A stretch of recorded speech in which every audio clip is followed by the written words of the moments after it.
Good afternoon. I'll call to order this special meeting of the Scottsdale Unified School District. The date is May 31st, 2017. The time is 1:14, and we will first have a roll call starting from my left. Allison Becker, Sandy Kravitz, Kim Hartman, Pam Kirby, and Barbara Kroberg. All members are present, and we do have a quorum. So we stand for the Pledge of Allegiance, please. I pledge allegiance to the flag of the United States of America and to the republic for which it stands, one nation, under God, indivisible, with liberty and justice for all. Started right off the bat, information discussion item 3A, District Performance Metrics System. Well, yeah. So we've heard from Dr. McCauley on the 4th of May, and then Laura Smith, the last time we met, talked about a classroom priority piece. You have been a part of making the decision of the reductions we made in courses in the district to lowering the classes by way of space. And a couple more categories are organizational health and community partnerships. So today, we're going to talk a little bit about those. So, why do you do these things? Well, the bottom line is we want to make sure that we monitor and allocate funding to the classroom teacher salary. That's a priority. We've made a commitment to say over a 4-year period, let's see a 10% increase. Lots of chatter in the community about that.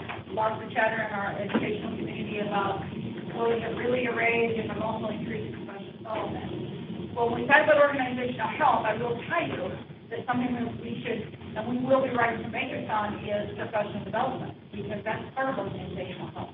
When we look at the research behind teacher retention, the latest research that came out in 2016 actually says that salary, although a piece of it, is not necessarily the leading piece of retention of teachers.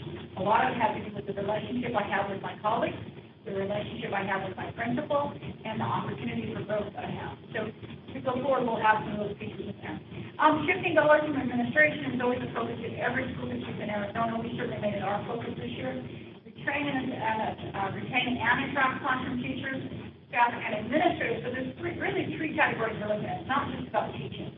Didn't want to do that. And then increased transparency in school and district performance. So we're getting some really positive feedback about the fact that the budget was already online after the presentation that you had, and people are following that. And then cultivate community partnerships. Important. So some of the indicators we look at is our retention of our staff, the retention and training of administrative staff, our community partners, our classroom expenditures. So as we begin to get into those, one of the pieces that we look at, and we really base this off of, we looked at a school in Washington, Oregon. We looked at some schools here locally. We looked at how does Chandler measure itself, how does the Dysart district measure itself. The most common piece is that everybody looks at, are they retaining? Are you retaining your certified teachers? What's that percentile? And so what the board may want to give you a measurement on them. The national average of turnover is 18%. So what's a good data piece? And so, and I'm going to have Dr. Fitton talking here in a couple of minutes about how you change what's called planned and unplanned kind of turnover. You can really want to look at both. Want to look at overall, and then you want to look at what's happening on those unplanned. And primarily, you would never want to retain 100%. That's not a healthy organization. There's a natural turnover that does occur. But we should always measure, because we don't want to get over one category versus another.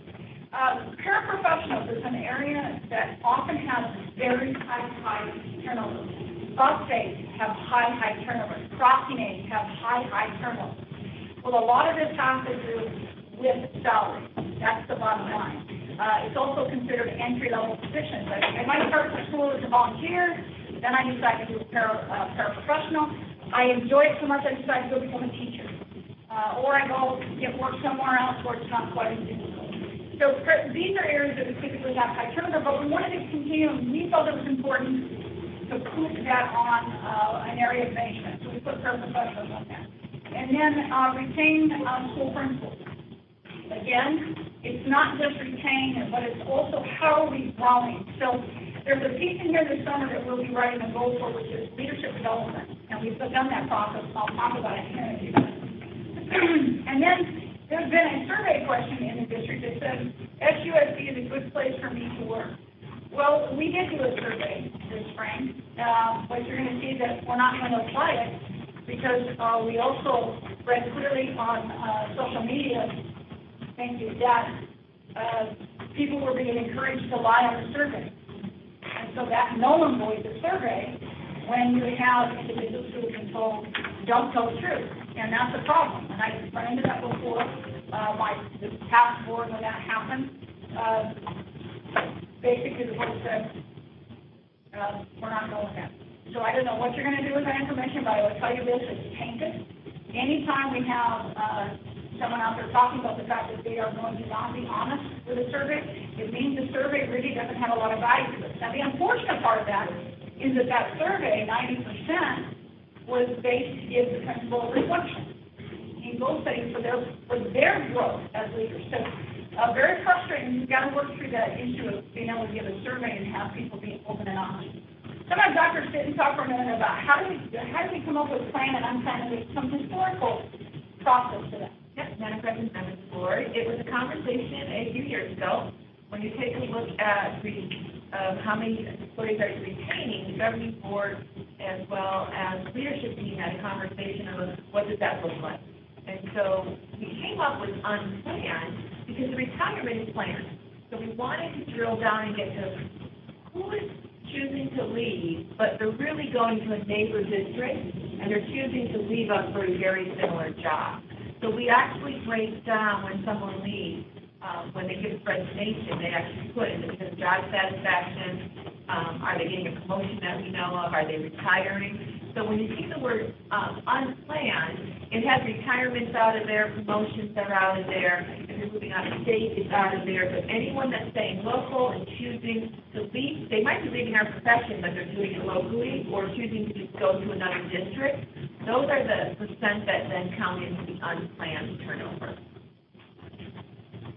So at the moment, last year 196 certified staff left. This year we have 181. So there's been some chatter in the community about the fact that more people left the district than have ever left before, and that's just a myth. It's not true. At this time, we've only had 181 teachers not return in total, and that includes those that have retired, had planned leave. The bottom line is we're in good shape here. In the aspect of looking at administrators, very similar data. Basically 7 for 7. There are 2 additional this year on the principal side because we promoted them to the district office to positions that we need to fill. So we have Nathan Slater, who leads the district as the district athletic director, and Nancy Hudson is coming over to replace Ibarra, and Ibarra replaced Dr. McNeil. So we have 2 of those that we caught. So really it would have been 7 last year, 7 this year. We also had one who had an opportunity to have your doctorate paid for at Harvard. So kind of hard to say no to that, and that was something we celebrate. But anytime we see promotion for a principal, it means they're going to a higher level within the state or at a district level position, and that's something we should celebrate. That means we're growing leaders in our district, and that's a good thing. So you kind of want to continue to track these. These are important pieces to look at.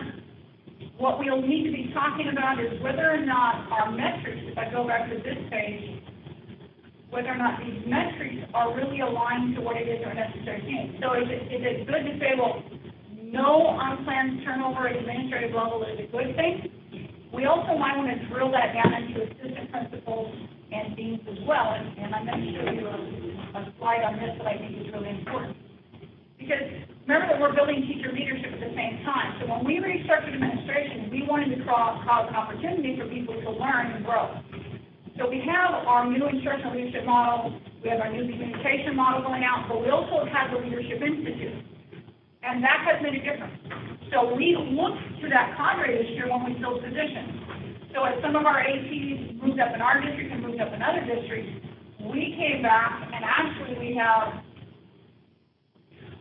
7 people who filled positions who are from our teaching ranks, who moved into administration. And that's this year's study. And then you have last year only 2 people and 1 the year before. So you can see that we truly are growing our own internally by that leadership institution and other means of support. We also support teachers when they're in their master's or their doctoral program. And we support them through their studies, we support them through their thesis, and through their wonderful research. So this is a good indicator that we're doing a great job of growing leadership. Now we want to build that as we look at these measures. We want to get the layers built in there of what's happening with professional development, what are the responses on professional development. But here's an early indicator that is very positive. And I think this is probably one of the best kept secrets, that if people come back next year, they're going to see some of their colleagues are administrators. And we're very proud of those children. They did a great job of interviewing. So pretty thrilled about that. We continue to do community partnerships. So the ones I will be focusing on and looking at, are we doing more with them? We have Scottsdale Community College, 2-page document, all that we've done. We're building the district right now to see how do we change that law or if it continues. So for instance, if you get a scholarship to build a math cadre, it might be a 3-year process. But are you also growing other relationships along that way? And that's the piece that runs the process of analyzing. Grand Canyon University would like to come in and start partnering with us in the ninth year teacher development, teacher training. So we're taking a look at them. ASU, as you know, is a big partner with the Toronto project that we're working on. Scottsdale Parent Council, of course, Boston, we want to continue to support Boston because we think that what we get back in the relationships with our chamber and our businesses and our internships will grow as we begin to grow the internship piece of Coronado. And then, of course, our foundation is a great partner. Charles has been a fabulous partner. And we've built some terrific relationships with the city of Scottsdale. And we have really turned that piece as well. So we're very pleased. Met with the mayor here a couple of weeks ago and look forward to the future as well. So that's just kind of an overview of some more metrics we'll be doing. So organizational health is probably one of the most difficult pieces to measure. A lot because it's that.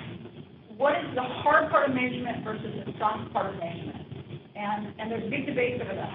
There are people who love surveys and think surveys are wonderful, and then there are others who believe that surveys are a little bit in what we call the soft measurement because there's so much subjectivity to it. So it's not like I can go out and say, well, I've retained so many teachers or I've trained so many. The answer is on a survey, did I enjoy it or didn't I enjoy it? Or was it helpful? Did I use it? Have I actually implemented it? So we've got some growth to do in our organizational health side. Are we where we want to be in organizational health? No, absolutely not. No, we're in the middle of a change. But I can tell you this, we're already beginning to get some positive feedback on the training that's already begun just this week, even with our administrators. So we're thrilled about where we're heading. So if any questions, I'd be happy to take. Go back to the main one.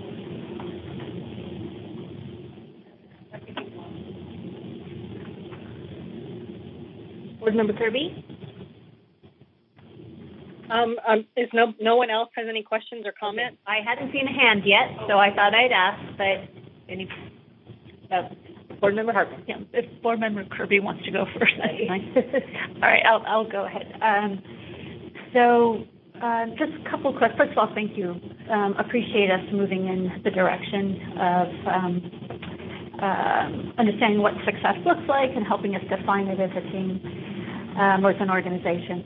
A couple questions on the organizational health piece of it. I am disappointed that that email went out, or not email, but the social media post. However, that stuff happens. And I have been worked with a lot of organizations who use surveys, and in a really positive way. And so I guess I come from a place of there's always going to be somebody who does that. And how widespread do we really think it is? Do we have any data to really understand? I mean, when we see things happen, it tends to be concentrated in a particular area. So I'm kind of interested in your thoughts around that. And the reason why would like to find a way that we could use it in a productive way is because I think it's how you improve an organization, and I think that's a really critical piece of information for our site leaders, because you just have to baseline something. Even if it tells you that, hey, there's a disgruntled group here, so much so that they skewed the outcome, it still does tell you something. And so is there a way we can figure out how to use it in a meaningful way so that our site leaders can actually use it in a productive way going forward?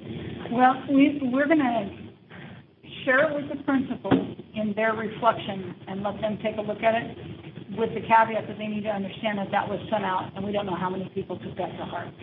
And part of the reason, I think it was done, is there's always this thing about, but the district will identify me and they will target me. Well, I don't know what they do during the day, but I don't have time for that.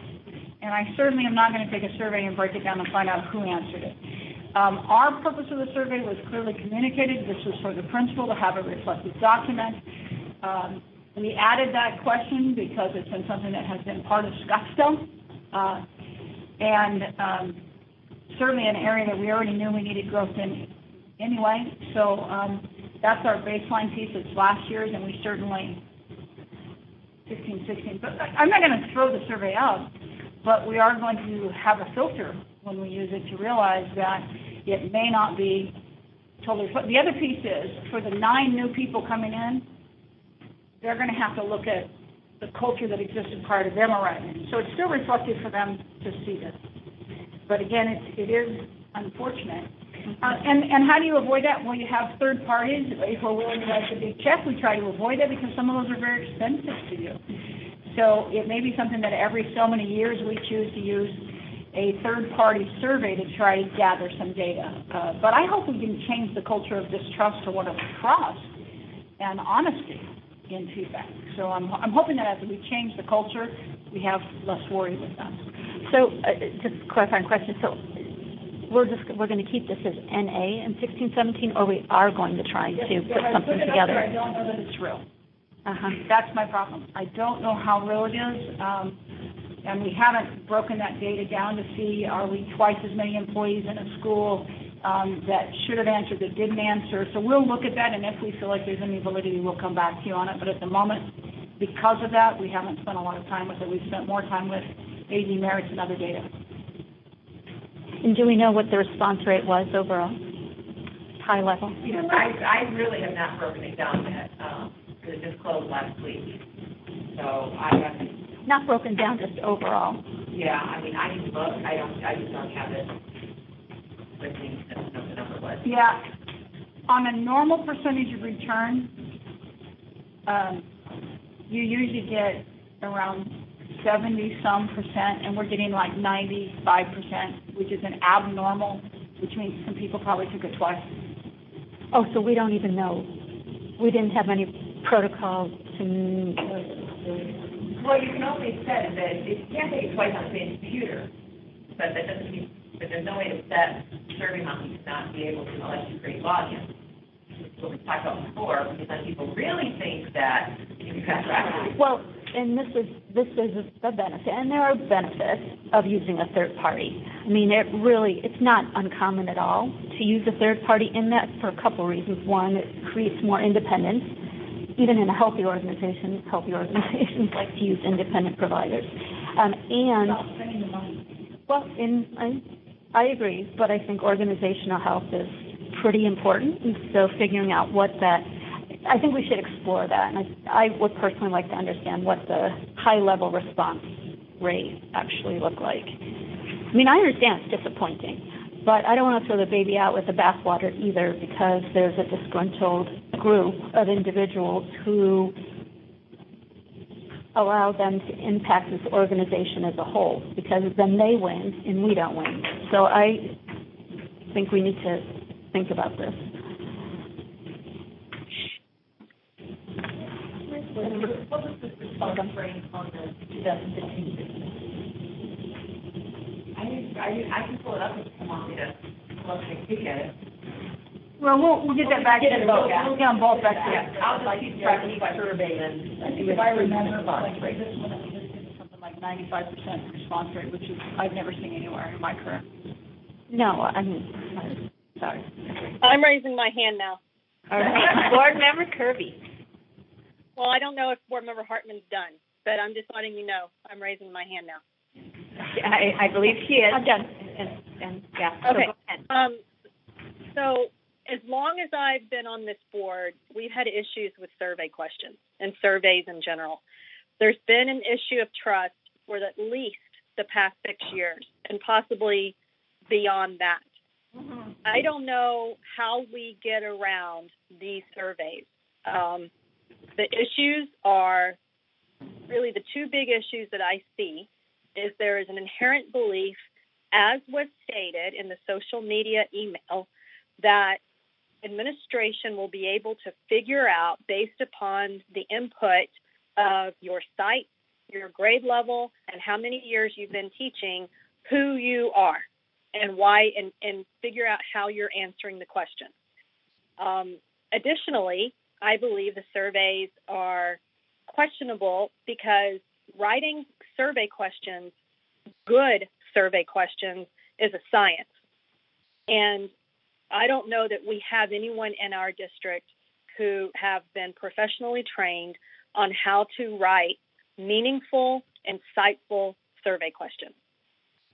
To answer the question about how do we measure organizational health, I strongly believe there are other ways to measure organizational health besides a survey.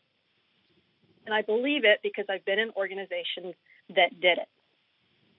You measure organizational health by the effectiveness, A, of what you're doing, what your mission is, and ours is to educate, and then also by hyper-analyzing turnover. And I really do appreciate this approach we've taken with turnover to hone in and get to unplanned turnover, because that's what it's really all about. Who's leaving that we would have preferred they stayed?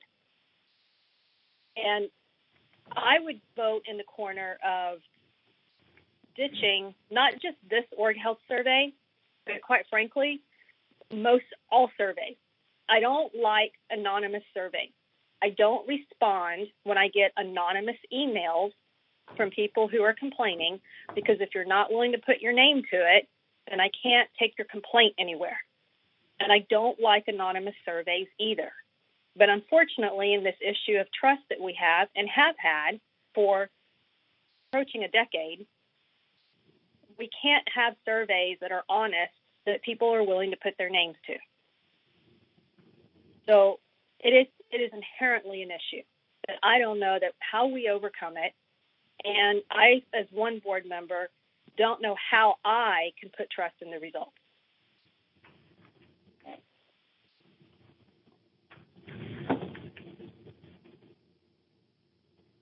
Any other questions or comments? Board Member Becca? A couple questions I had was, are there other tools other than it sounds like possibly there are, and that is some of the retainage figures that were provided of those metrics. So the retainage figures are to correlate to organizational health, not just the survey. That's correct.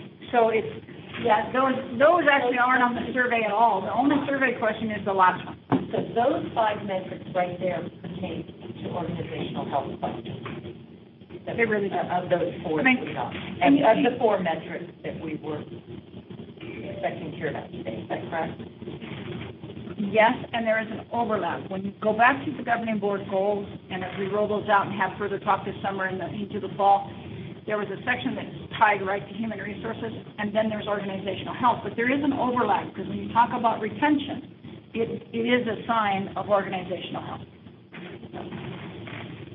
So Pam, can I ask a question about, and I don't know this answer, maybe you and Kim know better, is these independent surveys that are done, do you find that they have more accuracy because they're able to actually know who the person is, although they may assign them a number so that the organization that's receiving the information doesn't know who the exact person is? Does that give comfort in the quality of the survey?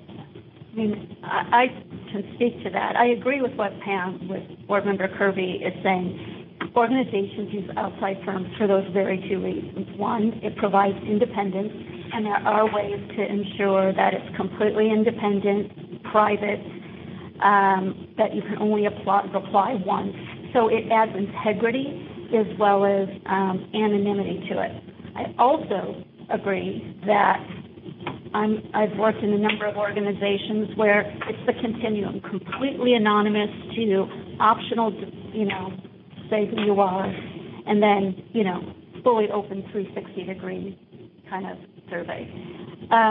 It's a reflection of trust, 100%. So I am and the science behind it, absolutely. And if you use it year on year, you really need to have the same survey questions so that you have comparative data so that you can actually monitor what trends and improvement looks like.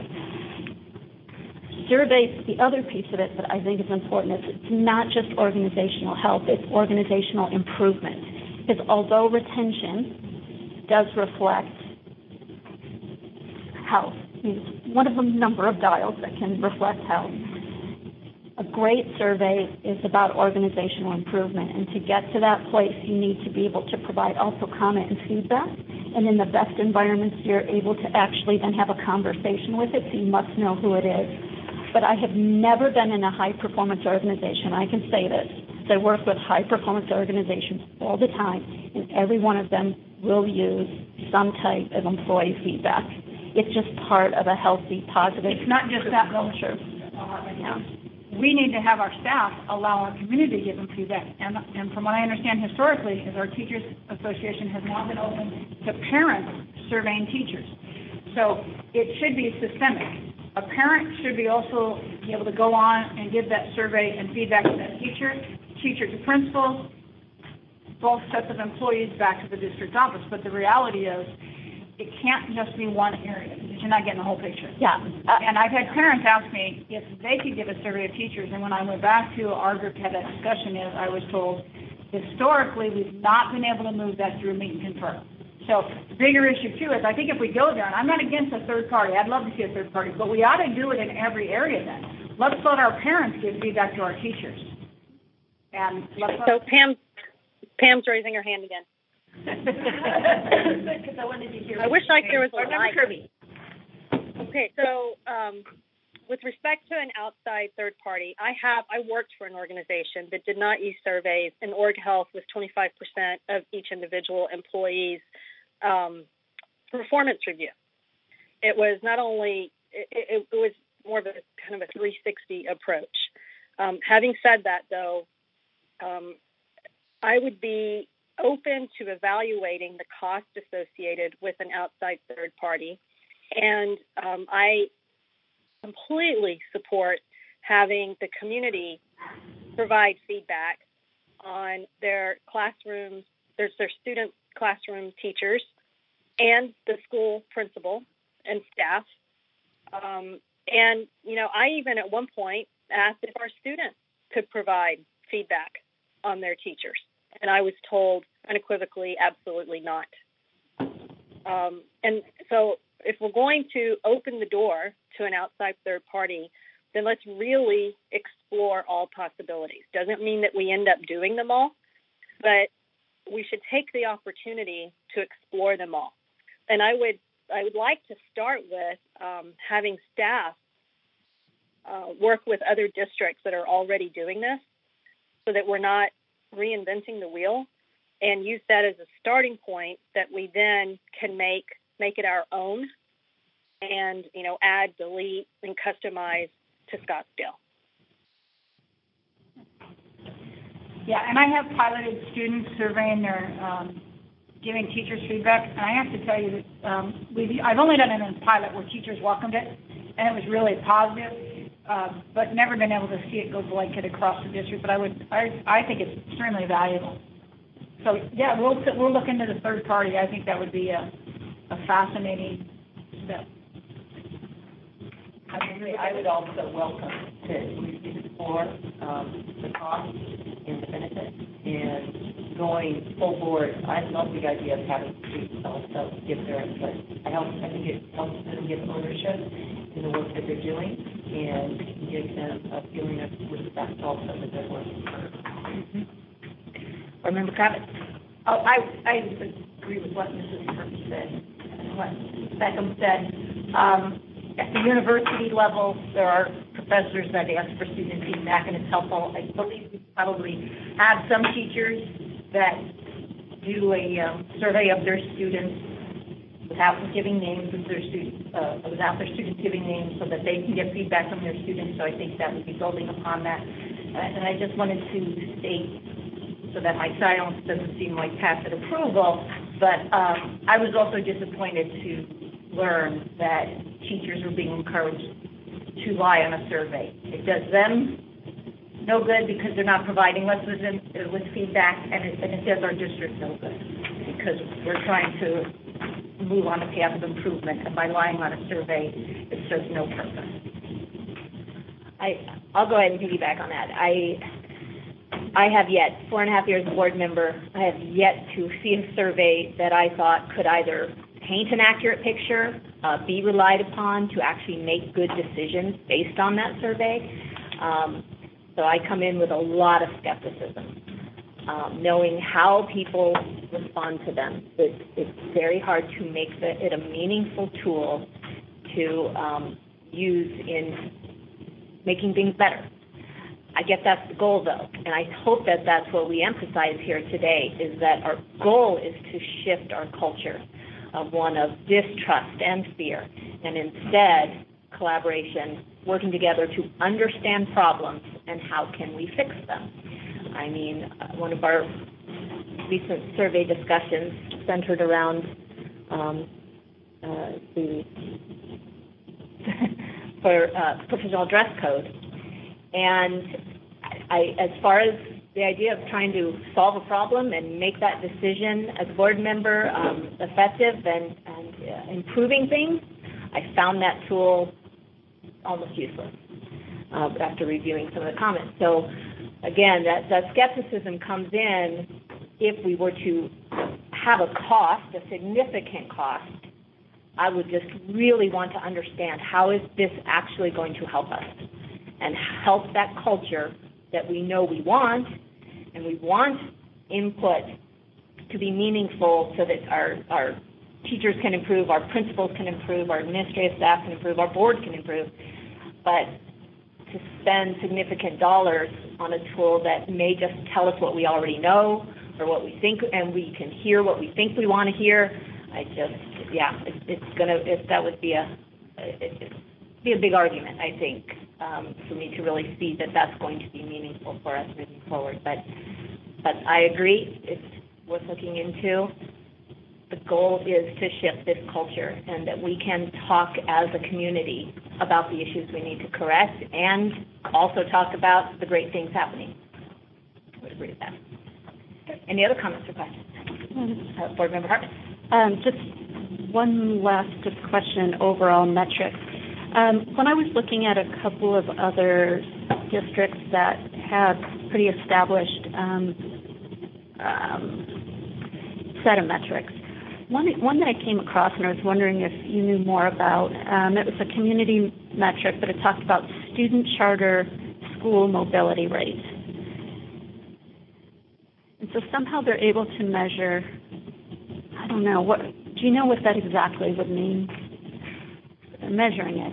Yeah, not without getting further into exactly what we'd be looking at and what we're actually measuring.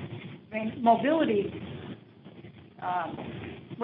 Dr. McCauley, there's a word that you use when you start talking about student who comes back after leaving us, the persistence. You know, when I start looking at mobility and then the persistence data, that gets to some of that charter mobility piece, because what you're looking at is, sometimes it's easier to see the green grass over there. I run, but I come back. Right. And so when you look at that data, I think that's really important to measure. The other, when you talk about the adult side of that, I think the interesting piece would be people who leave, do they come back to Scottsdale? We've never looked at it from the adult side, but I doubt that occurs in our field, because typically when I choose to leave, I leave for higher pay, and I'm going to stay where I receive higher pay. You don't see teachers jumping around with mobility like you see in other places. Not like the kids in the family. So I found it interesting. I'm not exactly sure what it means, but if we're going to look to other districts to see what they're doing in terms of surveys, one that I would put on the list then would be Chandler, because I don't know what type of survey they use, but they have year-on-year parent results, as well as... Some of the same kind of questions? Yeah, some of the same kind, but they have year-on-year parent results, which is interesting, and they also are tracking this charter school mobility rate, which sounds pretty relevant. I'd like to understand what it is. I think it's a good question for them. Same thing is, are the parents leaving to go to the charter school? And they look at whether they come back. And so what they're looking at is, when a new charter pops up, how many of their kids actually end up in those charters? I'll talk to Dr. Castillo about it again. Okay. I'm pretty sure it all has to do with the decline and how many kids go over to the charter. Okay. That are their students. I know Dr. Strong does the surveys for Chandler. You can check that. Yeah, I'll let Dr. McCauley talk to him. Okay. Thank you. Board Member Kravitz. I just want to throw in 2 cents before we end this conversation, because Board Member Kirby mentioned hyperanalyzing turnover. Part of that, I would hope would include hyperanalyzing the exit interview questions and answers, because I think we can call a lot of useful information from that as well. And I don't know if there's something that's looked at on an annual basis in terms of what we learn from our basic. Yeah. You know, there's another piece that you bring up, Mrs. Kravitz, and I think we've done a good job. And when I look at districts I've been in, and I look at the coding, and I'll give you the background material, but the coding of why teachers leave, and that's done both through the exit survey and resignation letters. But when you look at turnover data and you break it down deeper, I think Mrs. Kirby was doing this, but you look at school turnover rates, you look at grade level turnover rates, you look at what years of experience. And the reason that we ask them these questions is because if we're losing teachers in the first 5 years, then typically that ties back to a mentoring issue. If you're losing teachers at 10, it's typically a financial issue. So you want to know where they fit in that category. Also, sometimes you'll get a pocket of teachers who will leave one school. Well, that's usually a building culture leadership concern. So you want to look at that, and then you want to look at the factors behind that. Has it been a new principal who came in and raised expectations? So you typically, after a new principal comes in, quite honestly, sometimes we'll lose 25% of your staff. We don't expect to see that, but it's not uncommon to see it, because if a person comes in with a much higher expectation, sometimes we see a self-reflection moment occur. So, but I think getting down into the layers of that turnover, like you're talking about, is critically important in this discussion. Let me it's interesting that you thought that that's come up a little bit in the community, and the question was, maybe you can explain, then how do you get down to that deeper level? My understanding was that coming from the exit interviews for teachers is actually just 4 or 5 questions. There's no way to actually comment so that you can't get to that deeper level. And I think, is that true? Because the explanation was, well, it just goes into an easy code, but we really don't know any real reason why they're leaving. Is that true, or do they have a comment? No, there's 2 things you think of when you think about exit.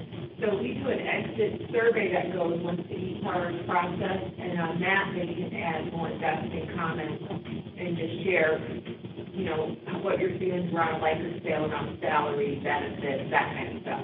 But then the reason why the coding that you look at for unplanned, that's just picking up where they're not satisfied with their job type of thing. So they actually get another survey, that is sent to them once their e-card route. So they all went out the end of last week to anyone who was leaving. Administrators that are leaving, theirs won't go out until the end of June for their contract stuff. And what's the response rate on that? It's less than we're getting with that. It's pretty good. Every building, I'm going to say 5 to 10 possibly, if you look at it. I break it down in August. 10% response? No, probably 5% people from each building respond, or department. So I break it down every summer, and then I'll actually give it back to each supervisor or department. Now, sometimes you might only have a couple of people, some departments are smaller than others, but they get back what the results were. Some of them are district level results, if you look at, are people not happy with what they got, our salaries, our benefits, that type of stuff. Others are specific about the campus of the department, so those supervisors all get that information. So I'll break it down after summer's closed, and you listen to Dr. Johnson and Ms. Ibarra, because then they're about the schools will get, and then every person gets the department that they head up, that they'll list CDIB surveys for their department, for employees fill out. So the answer is, you do get that deeper dive, you can actually figure out the season validity. Okay, good. I have to throw in again a little more skepticism in that, because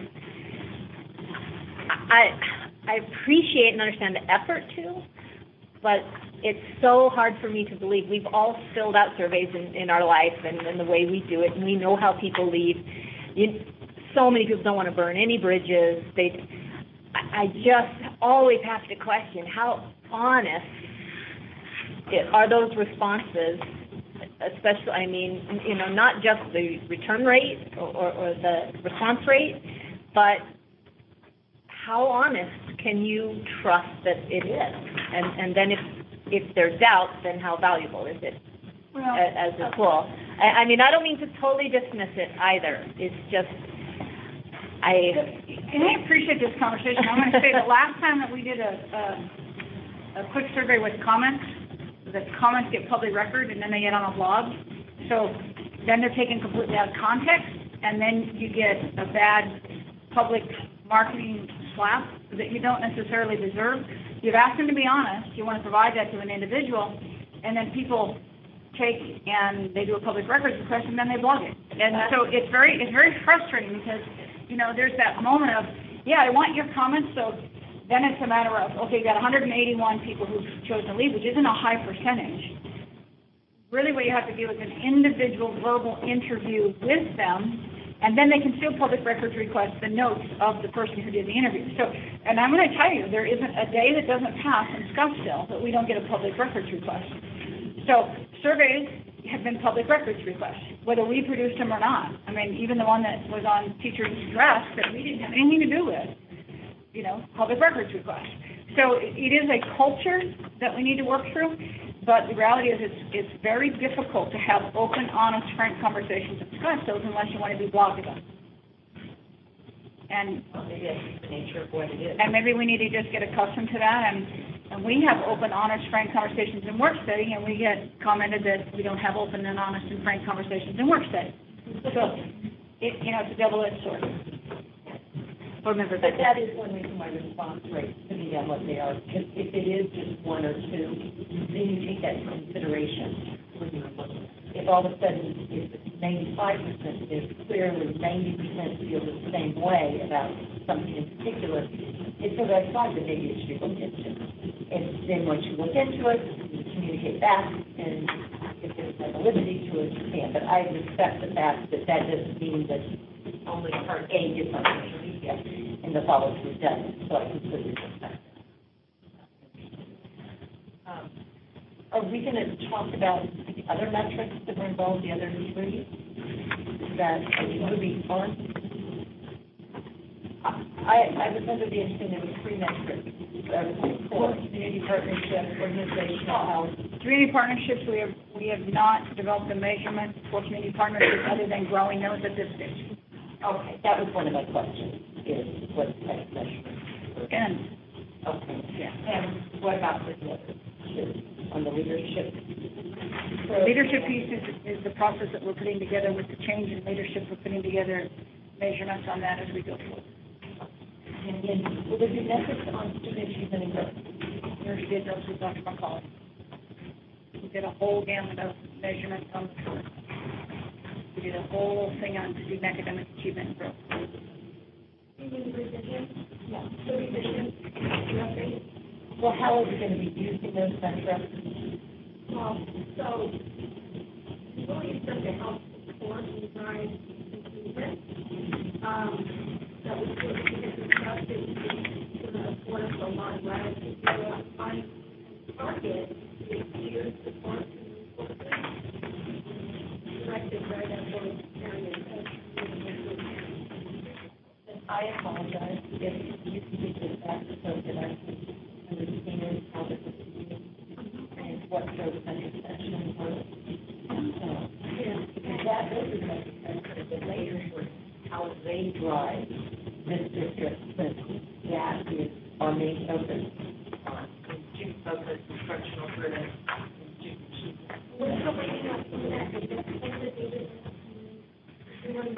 I'm sorry, I can't hear anybody. We are still waiting on some data to come in, for this year, in our administrator. We don't get AP and digital. And then we get, every piece of data, and Bradbury won't be done until June 30th. Then I can actually do that. So I understand that the new information for this year is not available, but I'm still waiting. And I apologize what those metrics are going to be and how they're going to measure and be Okay, so accountability purposes. we did. We did a whole piece on that, okay? And so what we can do, and we'll send it back out to you again. But remember that the data being used is embargoed. Okay, so we're embargoed. So we can't talk about it publicly this time. But what happens, and I think we explained this, is after all that comes in over the summer, we then apply it into those metrics. We'll come back to the board and we'll go through the metrics and the measurements at that time when they're not embargoed. So as the data comes in from the end of May till July, all of that data comes in. We don't have that right now. So we get back with the board when you get reconvened in August, and we begin to go through that as we're on embargo, and you'll begin to see those metrics applied. What are the suggested changes that they have? Moving from one category to some category in other areas?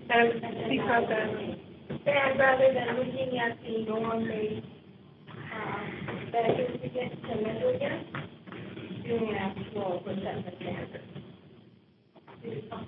No, I do recall it, I just can't easily bring it up, so maybe I'll just so I can understand it. Because it doesn't matter whether we have the actual results, oh, they care about the results, but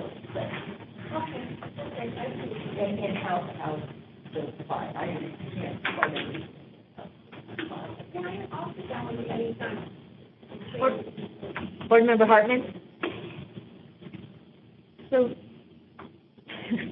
just to build on this, I think we have getting towards having all the pieces. There's just this, from me, this additional clarification and simplification that would be beneficial.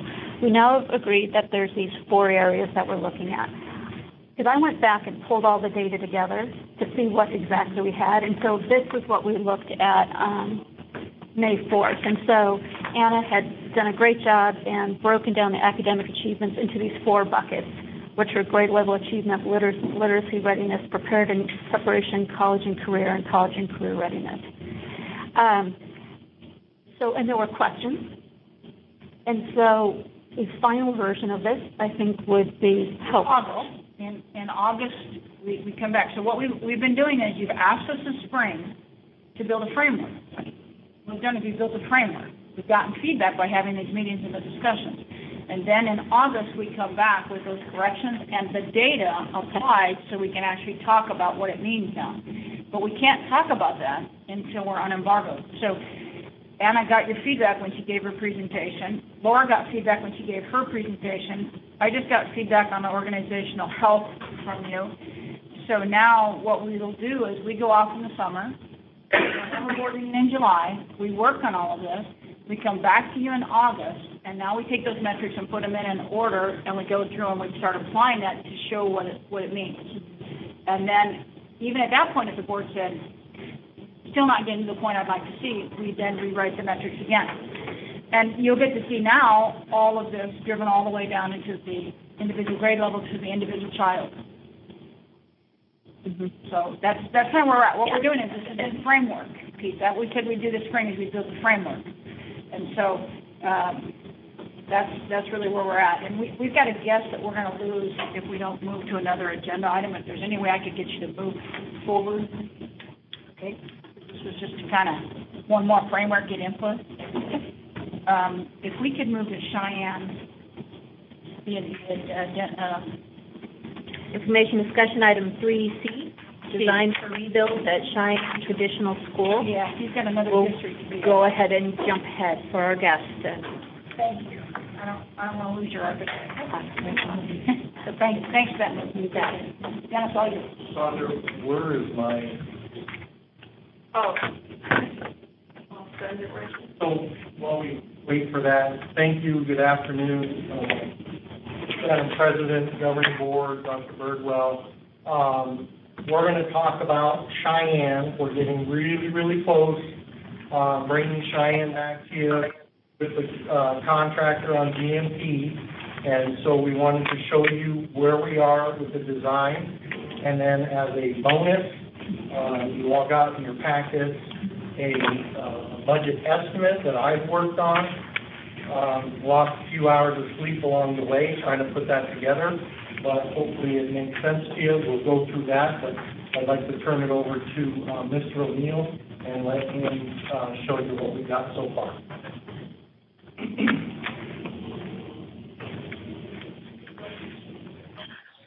Madam President, Governing Board, Dr. Burwell, thank you for adjusting for updates. We shared with you the design. It has not changed. We did have a community meeting. Our community meeting was well. I'd say a third of the cafeteria.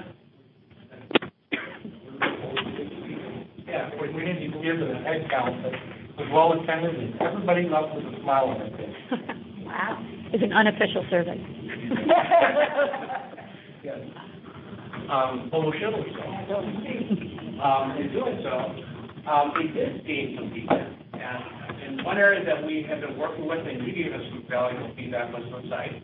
And another piece was the gymnasium. So moving ahead.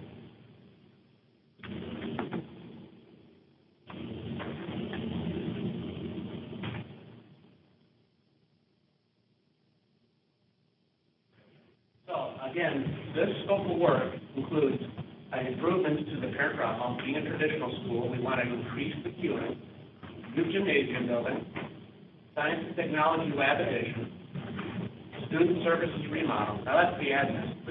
I think it's a friendlier notion that student services focused on the children, the students, but that's make safe enhancement. Existing classrooms 303, 304, and 305 currently used for gyms, and they're well worn. And so we're going to go in with carpet, paint, and sealant them. Improve their appearance. Central plant has improvements. As our engineer got involved in this project, we determined that some years back, wing 900 was added to the campus, but there were no improvements to the central plant capacity. And so it has put a stress on the school at certain times of the year. We even have identified that bag spikes over thermostats at times of the year to adjust the temperature. So we want to do this right, and we have investigated and we've looked at how do we achieve a build-out that has addressed that issue, and we have that solution.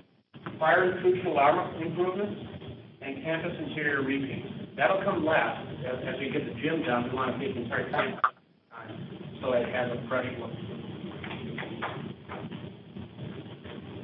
Again, this is the site that I shared with you. One of the enhancements we have incorporated is right up in here. We've introduced a third lane. So the interior lane will actually peel off and go into the parking area here, and two lanes will come down, and then we have a throat right here where they'll go as a single file around here. We're introducing a shade canopy in this area here for our stage little students so they can be out of the sun before pickup. Second component to this solution for added queuing is to introduce a lane that comes in here, comes around here, and in this gray area here is where there's drop-off and then back out this way here. The red line is the security line here, indicating control so students aren't crossing the path of parents coming. We've examined, we can salvage one of the play boosters. It's in good shape and it should be salvaged. We're introducing a basketball court, some four-square activities, and then we're introducing a new play booster over in this area. We've added some parking, and we have a fire lane breakthrough in case fire trucks need to get through. It's a combination that has been actually worked for the fire marshal in Scottsdale. They've been really good to work with, and they identified that as one thing they would like to see. More graphical, you can see here the front improvements. We have a fire lane coming in here, a new gym location, a new science and technology location. Play area here is being reworked. There's some erosion control that's also occurring in that area, and then the expanded drop-off in that area. Little close-up detail. Everything I've already explained. The inside lane peels off. The 2 lanes come up here. They threw it up, and then we have a drop-off in this area here. I'll pass to it. And this is where the shade canopy is in this area right here. Go back to that. One of the concerns from the community was the total length of the drop-off area, and the old drop-off area that ran north and south right up against the 100 building there was 215 feet. The new drop-off area from that whole gray band is 270 feet. So we've been able to pick up a little bit more length to help expedite that drop-off and pickup process. And we've added on the south side of campus. That's right.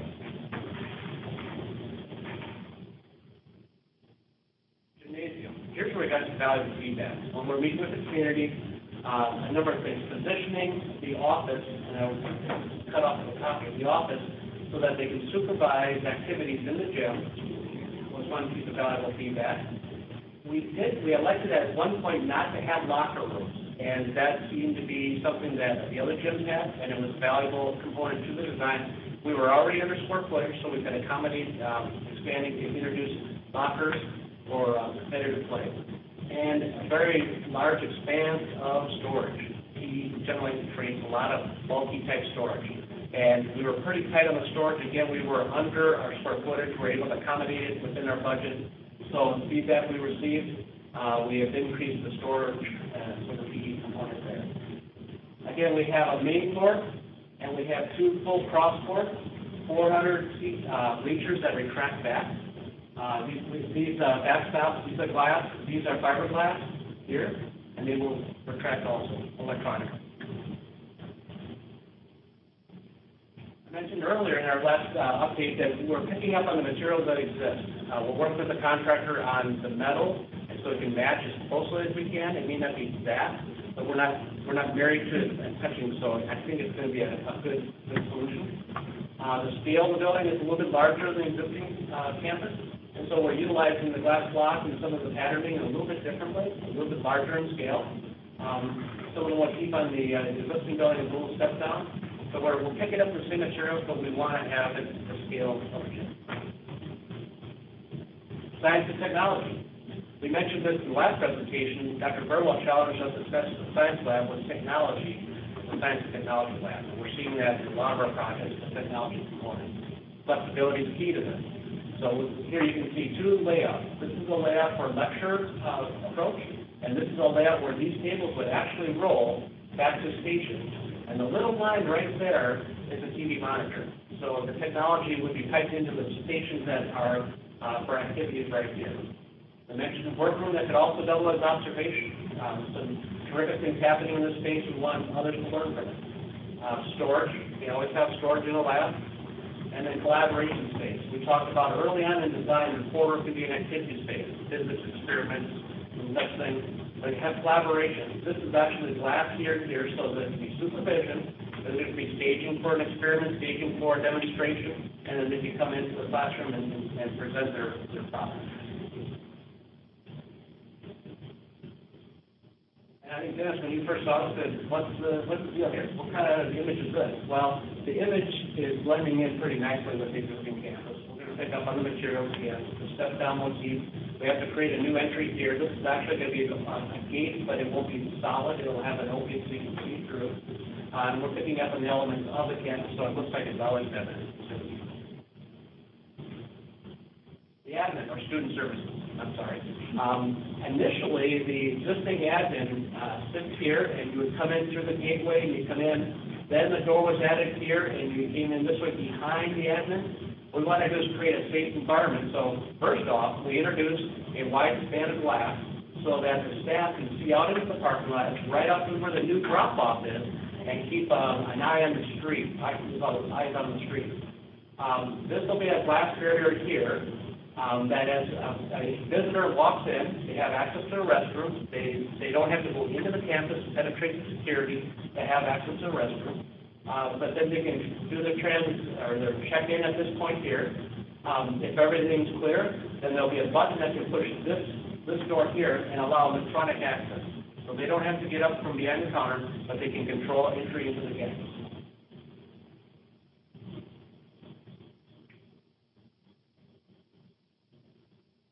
So my team is playing the graphics. the view out and the circulation coming in. And this is an image of what it will look like. It's fairly stark. We haven't added the materiality, the carpet and such. It could be tile, could be carpet work. Right at that stage, we start looking at how can we blend the space into the existing campus. So this would be coming in from the parking lot. You do your transaction here, check in, get your sticker for access, and then you move on through. Another image. This would be access into the admin area. That would also be buzzed. And that's our space. It's an exciting project. I think we're accomplishing a lot. There's a lot of little things that have to be tended to. And I've got to say, Dennis's team has been wonderful. We've spent a lot of time sitting down with them, establishing an understanding of standards, an understanding of what vendors are appropriate in terms of matching what's out there. And I think it's going to be a GMP that will be on target, and a contractor that's going to have a means and method that's going to be least disruptive to the campus. It's not a public meeting. Yeah, sorry. If your questions for the architect, you can take them afterwards, but this is actually a work study for the board. Okay? I bet you're a parent, aren't you? Teacher? No, I'm a PE teacher at Cheyenne. Right. Been here 20 years ago. All right, so take that up with these guys afterwards if you don't mind, because I don't, have you met with the staff up there? Okay. Any questions from board members?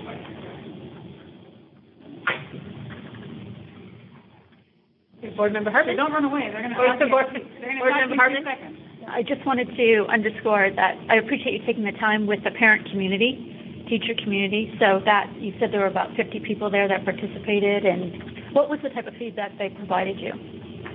We've been waiting so long. I think that's generally the comment. We're excited to see it coming. The gym's a big thing. Science class will be nice. Spent a lot of time on traffic. Yeah. A lot of time on traffic. And even James and I met with Grace Friday, and again, we talked a lot about traffic. So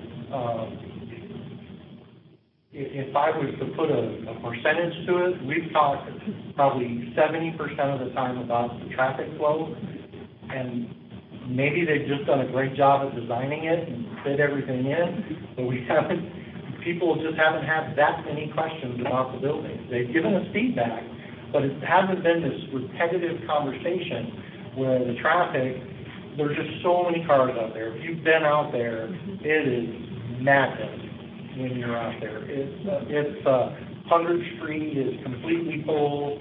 It's just crazy. There's people parking in the neighborhood, kids walking across the street.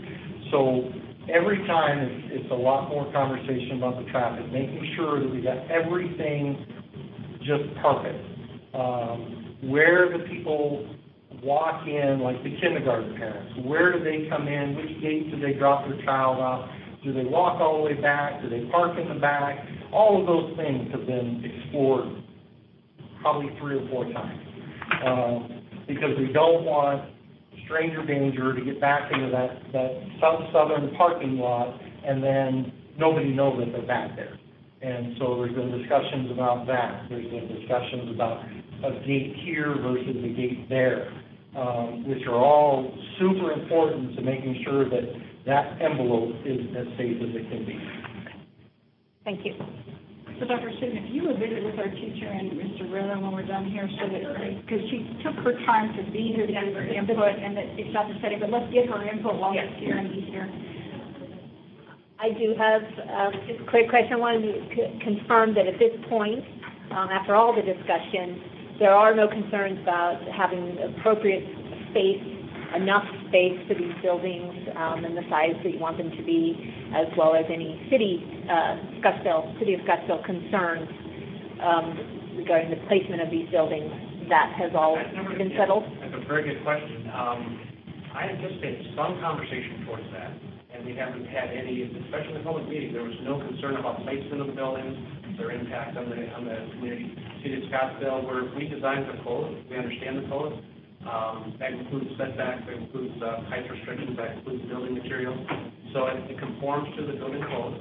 I think all in all, it's been a good conversation. Yeah, and I can address the teacher's concerns. She came and talked to me earlier. Right now, her question is, a partition wall in the gymnasium, to partition the gymnasium off. Up until this point, we have not talked about that. That's not been part of the design. I shared with her that I was going to go talk to Grace about it, see what we could figure out. But that's a huge piece of the puzzle from a cost standpoint, from a design standpoint, from a lot of different things. And I apologize. This is not the kind of gym that we did for K5. This is a junior high gym, right? Full-size. Full-size. Okay. Yeah. So, so take those concerns, and I would like to look at that one more time. I've been working with the PE teachers on other campuses, and particularly the elementary design. I want to understand what the middle school hope or desire is as well, and then I'll look at that with you. Right. So before you get to the final, let me get Dr. Sidney get those concerns from me, and I'll take them under look. But I have worked very closely with the elementary PE people to make some significant adjustments. And we're finally at a good place with that one, so I'm happy to look at this one too. Board Member Kirby, did you have? Sorry. I've got just one question, and I apologize if it was addressed in the presentation. Timeline as far as breaking ground and anticipated completion, where do we stand on the parking lot, the science labs, and then the gym? Well, it's going to be a two-phased approach. One thing for certain is we're going to address this summer. This board meeting will be a GMP for GMP number 1 that will address the drop-off to the east of the campus, which is important to get done and completed before fall occupancy. We're examining, we've challenged our contractor from a means and methods. Can you accomplish relocating the playground equipment? We're appealing through work with our civil engineer. That will be accomplished this summer. But we have to finalize that, and we actually have a 3 o'clock meeting to determine if that's a green light. We're looking at the admin make safe, and we're feeling that that's a little bit risky to start this summer. We'll stage it for a minimal impact on the campus. The balance of the work will be started, the pads for the gym and the science lab will be started after this GMP number 1 is approved. And then following that, the GMP 2 will come online. I think that was the exciting thing in our community meeting is that we will have this gym done for spring for graduation. And that was an exciting moment for the community. Promotion. I'm sorry. Promotion. We don't call it graduation in April. Promotion.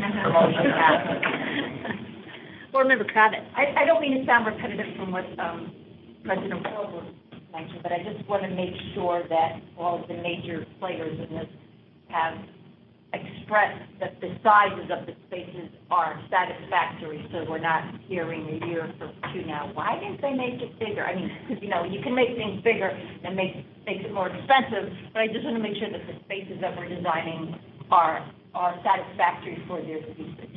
So, Aaron, have you gotten any feedback? I heard none of that at the community meeting, and we've had no online questions about that either. The only thing is other traffic. Right. And the gym issue. And when I first heard it, the missing piece were the 3 classrooms currently used for gym go to classroom space.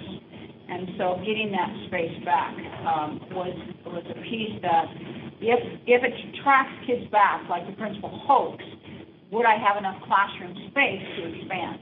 And that was the piece that had been left out of that conversation. Thank you. Any, board member Beckham? If you're in the design phase with the PM&R, they are going to be supplying you the calendar, the management plan, which will give the timeline that board member Kirby is a copy of that. Yep, absolutely. That's pretty good. If you're That doing will it pretty be quickly, that should be done then. In line with that, correct. because we're challenging them, trying to move some things around.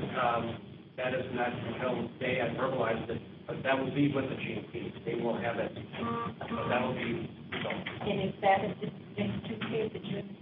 That's our hope. If everything goes well with tomorrow or tonight's meeting or this afternoon's meeting with them, we were twisting some arms yesterday.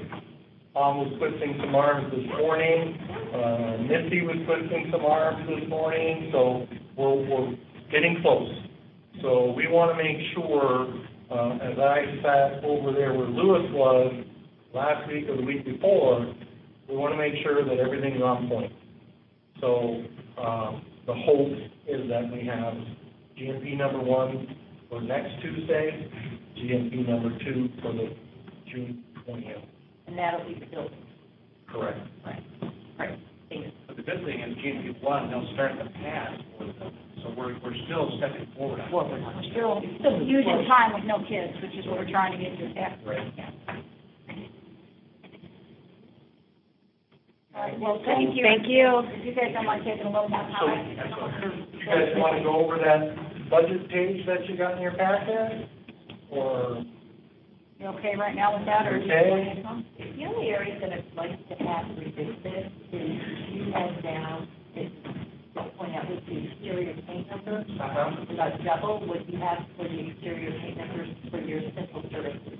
Yeah. And so I didn't feel that this page was twice or 3 times as big as some of the other aids we had. So there's a reason for that, you know it off the top of your head. So, Part of our problem with this campus is that it is drawing moisture like a sponge. And so we're going to have to do basically a 2-phase application. We're going to have to come in with like an OCON plugger or something to seal up that block, and then the secondary actually painting it. like a primer first. Right. It's not a primer. It's a sealer that absorbs into the block to close those pores off, and then the secondary would actually be the paint job that makes it look nice. So the new building will probably have that issue because we're using a different material that does not have that problem. Right. Okay. I have a question. Board Member Kirby? Okay, one comment and one question. Board Member Beckham, I can't hear you. You're the only board member I can't hear. So I apologize if this is a repetitive question. On the financial page, the $290,000 at the bottom that says total furniture, fixture, and equipment, that doesn't come out of the bond. Is my understanding correct? That's capital, or is it bond? That actually could go either way. I believe that bond has the opportunity to spend 5%. No, I just say that back. So there is some FF&E, Ms. Kirby, I almost called you Dr. Kirby. Board Member Kirby, there is a ability to buy some FF&E in new buildings like this, if you track and pay off that FF&E in the first 5 years of payback. Okay, so that's why the quantity is. I heard Dennis say 5%. So is that why the quantity says 0.05? Because it's 5% of a bigger number? Correct. In the case of my numbers, that's 5% of the project, and that's, I think it's a little bit rich. because we don't have to buy a bunch of classrooms worth of furniture. We don't have to buy a whole bunch of stuff. We'll probably be buying some things for PE. We'll probably be buying a little bit of stuff for the admin. We'll buy some stuff for the science technology rooms, but it's not as deep as if you were building a whole building and having to run those percentages as well. So, right. Okay. Well, I guess I just need to understand, and how do I say this? I need to understand at a very high level how much is going to be hitting the bond dollars versus how much of Cheyenne will be hitting capital expenditures. Because what I'm trying to keep track of is how are we progressing on our total bond dollars and total capital expenditures. Does that make sense? Yeah. And so what I'm hearing is that part of Cheyenne's capital can go under bond, and if there's more, then part of it can go under capital. That is correct. And right now, when we're talking about curriculum and teaching materials for Cheyenne for next year, we've put that under the capital. And for the construction and the new equipment for this facility, it's going under bond. So 100% of the construction and new equipment, well, FF&E, 100% of it will be funded out of the bond, or is there additional FF&E dollars that can't be funded out of the bond that will be funded out of the capital? We have the option to move that money in the balancing of the budget as we look at the whole project and bring you back the first sale and that balancing, and the board could say, you know what, I don't want you to spend that $200,000 here in the bond. I'd like you to move that to capital, and we could move that over to capital. We'd have to adjust the budget, but we would have the flexibility to shift those dollars to balance the budget funds. Okay. Right now they're designated bond. Right now they're designated bond. Okay. Okay. Here, let me ask the question a different way. How did we plan? Did we plan it under bond 100%? Or yes. What portion did we plan for Cheyenne to go under bond versus capital? All of what you see here was planned to be under the bond. And is that going to cover 100% of the needed FF&E? To our best ability, yes, unless we get a request from that staff and the principal on the interior supplies of something that they want that we have not calculated for. So, for instance, if all of a sudden they say we want soccer nets and we didn't put them in there, we'd go to the capital override to find the money for that because we did not put it in the bond planning. And remember, Kirby, that number of $290,000, that's a, like I said, that's a rich number. I don't think we're going to spend that. So as we in the construction, I really don't believe we're going to spend that kind of money on it. Okay, I understand. Okay, thank you. Board Member Hartman. And I just had one really simple question because I didn't have it in front of me. So the total, including that 290, is $9.8,857,000. How did that tie to the original estimate? So my most honest answer is I don't really know. I wasn't involved with that discussion. I looked at the January 17th presentation of $7.6 million, and I've worked it every which direction, and I couldn't quite get there. I can help you with that because there were two things that into this project that were not originally part of the original discussion. They were not supposed to get a remake of the front office for security. That was not part of the original discussion. And we did not expect the drop-off and traffic to hit this project the way that it has. So, yes, you've already got your first project that's greater than the original planning.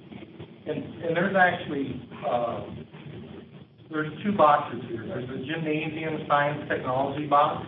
See that one? That plus the design fees that are procurement and design fees, that $770 plus the 580 plus the 116, that's about 6.6 million. Okay? So I believe that that was part of that January board meeting. What wasn't part of that meeting was the front office, that next box, the front office, the access control, the fire alarm replacement, the exterior paint, and the central plant chiller upgrade. Those have come since design with other discussion. Fortunately, to address Member Kirby's question before she asked it, each of those items is in the original bond plan that Terry Wooster had put together many, many months ago. So I took those numbers and added them to the project to get this 9.8 million. It wasn't what you saw back in January, but it is part of the entire bond. So it makes sense while we're doing this work. And the best example is the central plant upgrade. Like Tom had said, the 900 building was added, and they made no accommodations for the central plant. So we stretched that central plant out to its limits. So as we're now talking about adding a gym, adding a science lab, we need to figure out what to do. We had money set aside, probably not this year, but we knew it was there, so we brought that forward to make sure that this project wasn't a failure. Because, you know, God forbid, we built the building, and then we can't cool it appropriately, and, you know, how embarrassing is that? Yeah, so it wasn't the original when we talked just about Cheyenne's gym and science, it was Cheyenne's gym and science. The rest of this was down the road separate, but to their point again, we're on the campus tearing up, it makes sense to do it all at once. Board Member Harmon. So just for clarity, you're saying 7.7 something million, but the original estimate, including HVAC, was 9.6 million, 9.656. So it is a little bit over, but not as far over as you're saying, because larger scope. This is why having 3 separate spreadsheets gets a bit confusing. Yeah. The original, along with Terry Webster, it had them broken in different time frames, different bands. This one, I believe, is updated to be more reflective of what we're doing now. Everybody knows the difference between to a point, but Speak up a little bit, Ms. Thank you. And each of the teams and each of the projects is keeping track of the others. These numbers just came out today. So we're bringing this to you as information. You will get your sheets tied the same way, and basically, the second box was included elsewhere in bond money, and now we're putting it all on the site, so this goes up, the other goes down. Remember, Rebecca. This is an estimate. This is just an estimate, but there's also, so that when we get to the GMP, that will break everything down, and we can take the actual number and compare it to our spreadsheet to know that we're not overspending on our budget. But there's one item up here, $1 million of it is not bond money, it's 20, it's adjacent waste. Correct. So that has to be taken out and then compared to this, but this just gives you an overview estimate. It's really the GMP on the 16th and 20th that we'll want to know. And if that furniture, fixtures, and equipment is coming out of the bond, we'll need then the exact amount, or it will be said, we don't know yet, we don't know exactly what we wanted, and that may not be till August or something, right? And then we will look at that to make sure that we have enough. The reason I did it like this is I very much wanted you guys to have a true number in your head. Not some fictional number. All of these numbers are tied to something, and I wanted you to have a total. Adjacent waste is not bond, but if I leave it out and we come back $1 million higher, then you'd be like, so I wanted to make sure that you had the full picture of the total cost for Cheyenne. Now, if we come back next Tuesday, we're $1 million higher than this, then we haven't done our job. We haven't made sure that the contractor is doing what they're supposed to do. So our expectation is that we're at or below this number, so that you have a true picture of what it is that we're doing. Okay? Any other questions? Any other questions? No? Thank you. All right, thank you. Thank you. Tom, thank you for staying. Yes. And Okay, so we will move back up on our agenda. Information discussing item 3B, fiscal year 2018 budget review.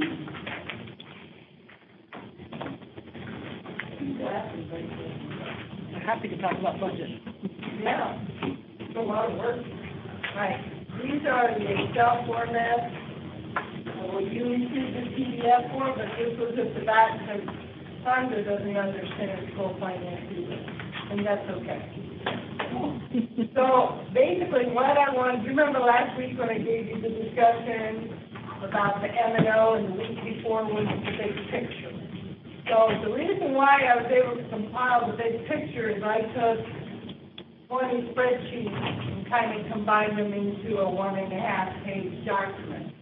But what I wanted to show you, this thing has changed without the teacher salary increase of 1.06. If you look at these numbers up here, these are the problems from why your budgets are always moving. This ADM number is always moving. I know I've talked about that, but that's why we're going to be holding back more of the budget, because next year is real live count. So when they say these are now the correct forms, they were released last Friday afternoon. So these are the right forms. There's nothing out of place, but there's one new piece of information that we have. So as these student counts change, then this changes your weighted count. And then, so right now, the weighted count is 27,625. These are your B groups. These are add-ons for different reasons. They were from K3 readers, ELL, or some disability. And then you get your full count, which brings us down to 30,000. But the key point is this figure right here, the 795. Last week I told you we estimated that the 1.06% increase to teachers was 850,000. They changed more rules, or they clarified. Remember the pending clarification statement? Well, it's now been clarified. And the good news, the exciting news, in finance, is this increases your base support level and your revenue control limit, which means it increases our override. So that's good news, because anything that increases the override. Of course, now you know if those real student counts change on this year's numbers, which are not solidified, that could raise it down as a possibility. But this is a brand new piece of information we did not have before.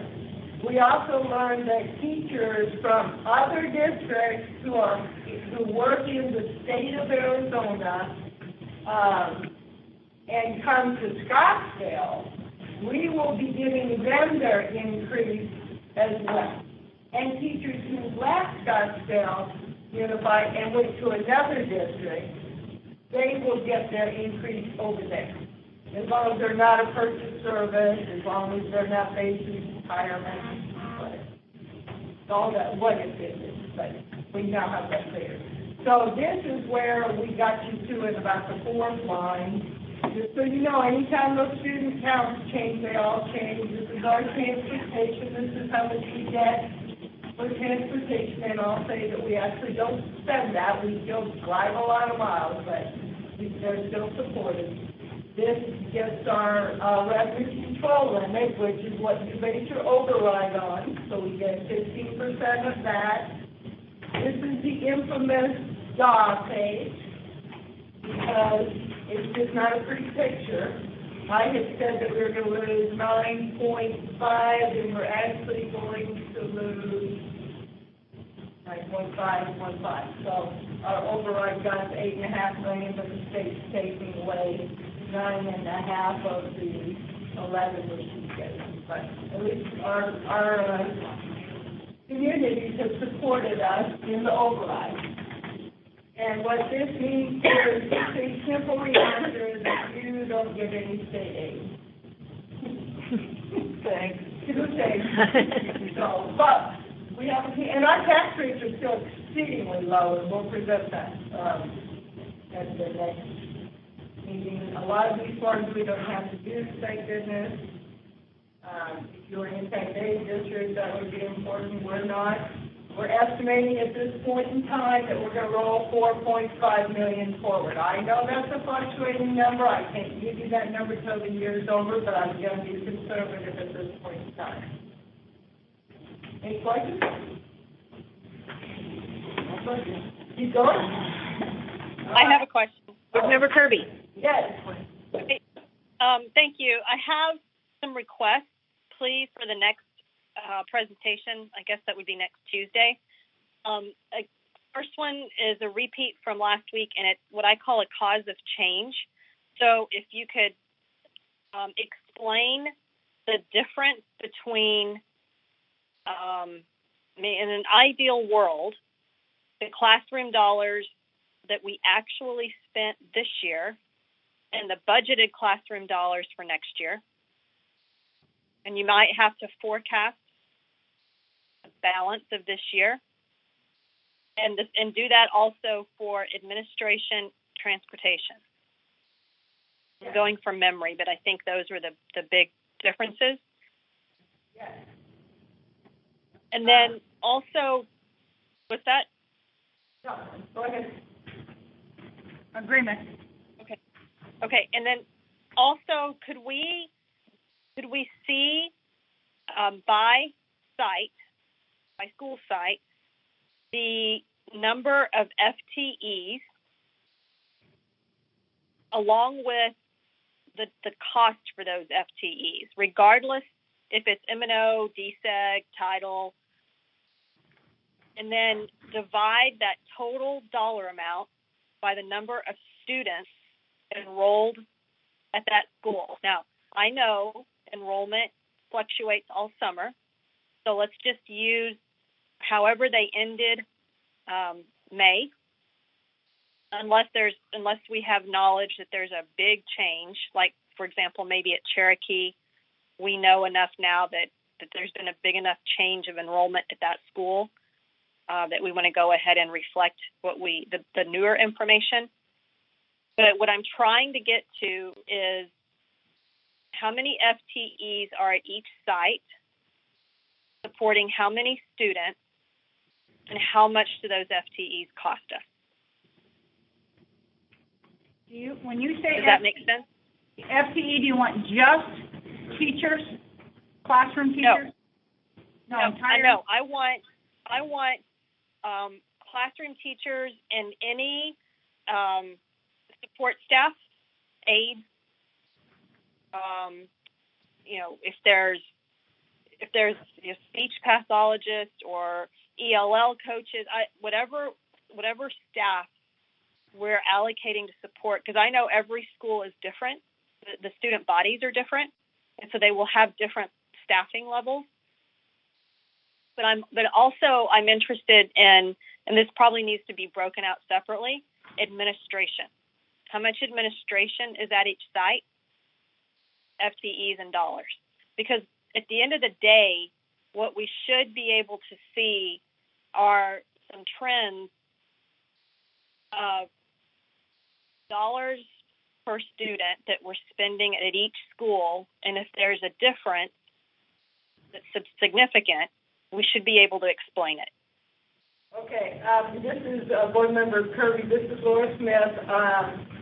When we do the annual financial report, it's due in October, and by November 1st, we have to do a report that does exactly what you're saying. How much at each site is spent on classroom supplies, on administration, on support services, and then transportation. There is this report. However, district-wide, there are a lot of expenses.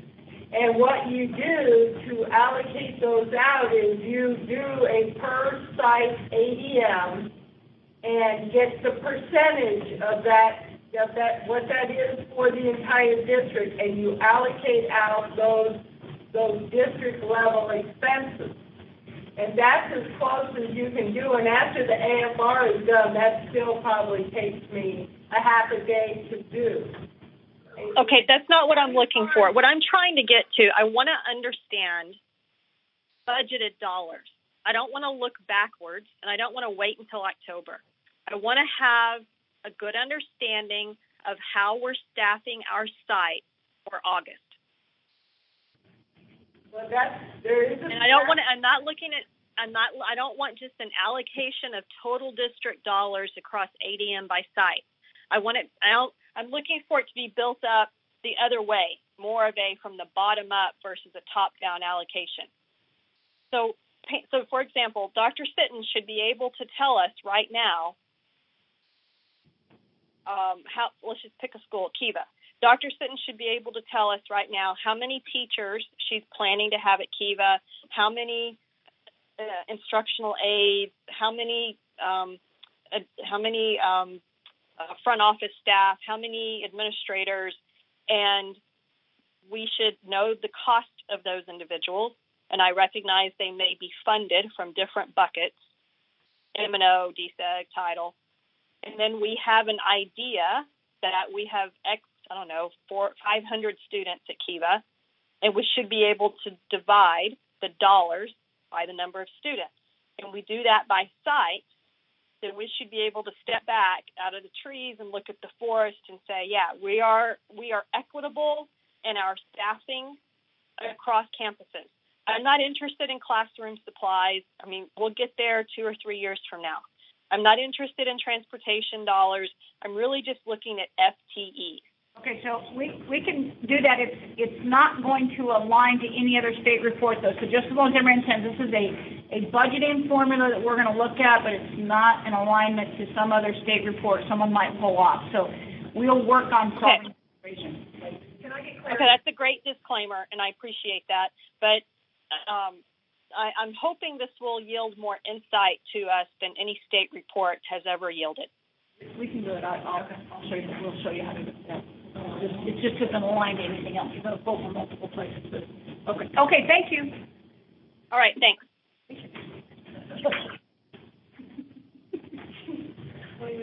Any other comments or questions? Board Member Beckham? I'll just bring it up because Board Member Kirby was going into detail. You want to use your outdoor voice. Sorry. Come get by the phone. Yeah, there. One thing that was online is our audited statements for fiscal year end, and that provided so much information for an overview of the financial condition of this district. So I just highly recommend the board members to go there and look through the information because it does. At the very end is kind of an addendum, and it gives the last 10 years of operating statistics that Laura was talking about. And it's not going to give what you asked for, Board Member Kirby, so I really appreciate where you're going. But just from an overview, to have a better understanding of what this budget means and what the financial condition of our district is, has been invaluable. Board Member Hartman. So can you send that report to us on?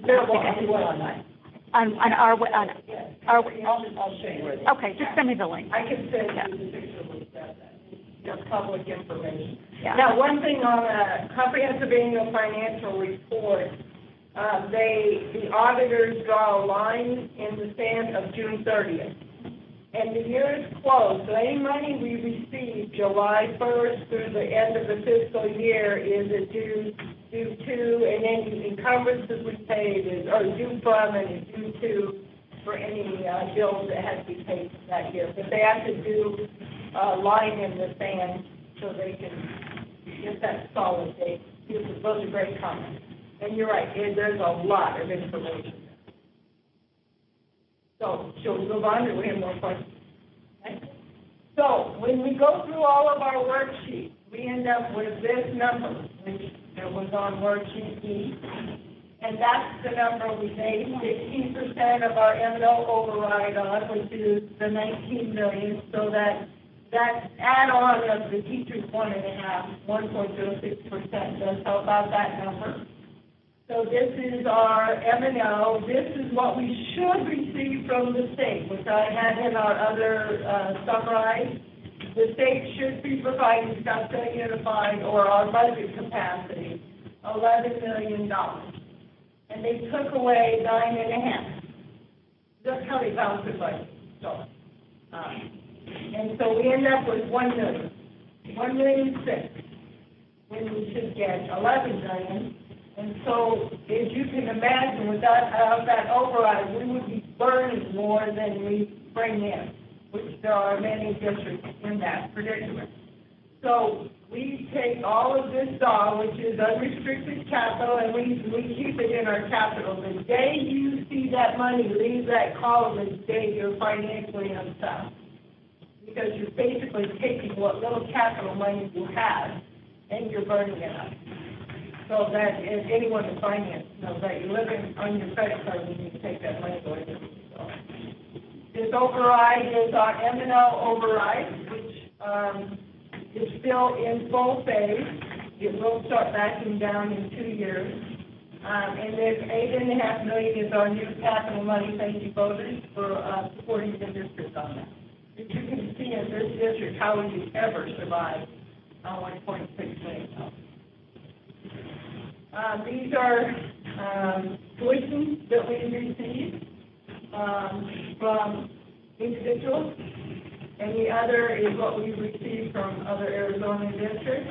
We leave it in M&O because those are teachers. Those are teachers that are taking care of that kind of thing, or whatever support services we provide. These two lines are our DSEG money, which I'm very excited to see that we're spending very wisely now. So we get 7.2 in M&O, and we receive, and we put 162,000 in capital. Anytime you see a line on this side and this side, when I do a budget revision, we're allowed to move the money back and forth. So if we find out we had an extra 220,000 here, I could move it over here by taking the budget deal, and you'll approve it. But we have to spend all that money. 4.5 is what we're projecting to carry forward. If it ends up to be $6 million, there's no use or lose it type constraint on this. So it will just increase our budget. This 221 is a dropout prevention program. We're estimating that we register one, which means you pay a little short on cash when you still have budget of $18,000. If that lowers or increases, then the budget is adjusted accordingly. This $3.5 million is our energy savings.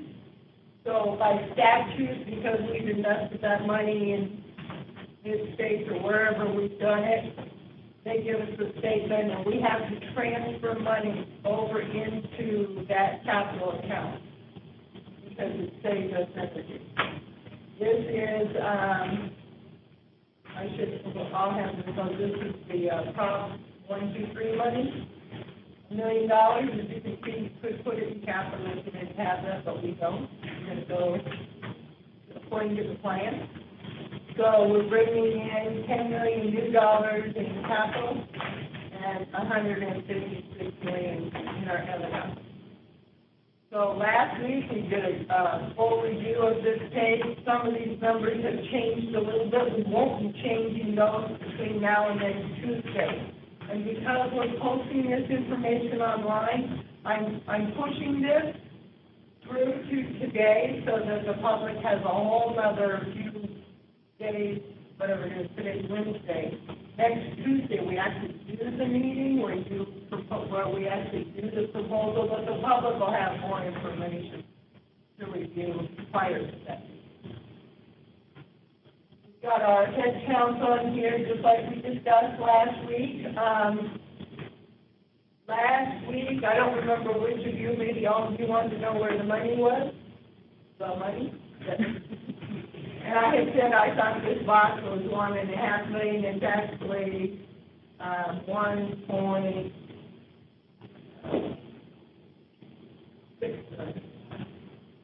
in this line as rollback money. In classroom salaries, we actually have a little over $3 million in here, which is why it's very hard to do a proposal on this. Part of that is the 1.06 teacher increase. I have about $1 million here. There's 2.8 here in basically put away money unallocated. I've got about $400,000 here because our sped costs we're hoping will go down. We're monitoring it yet. So it's there, and the board hasn't.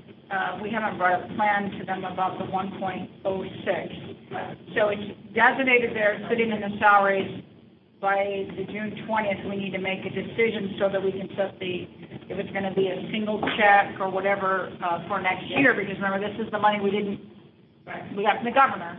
And now the question is, will that be a one-time check or two checks split over different times of the year? So we need to be having some conversations about what we're going to do with that. Right, and I've got that on another page. Down here in these numbers, we have about $500,000 in GSAID money. Actually, it's closer to $1 million. I have $60,000. I have $23,000 in dropout prevention down here. And I have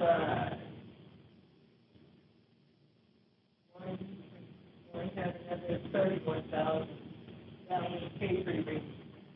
So if those programs need more, make adjustments to the needs that are there. What Dr. Birdwell was referring to was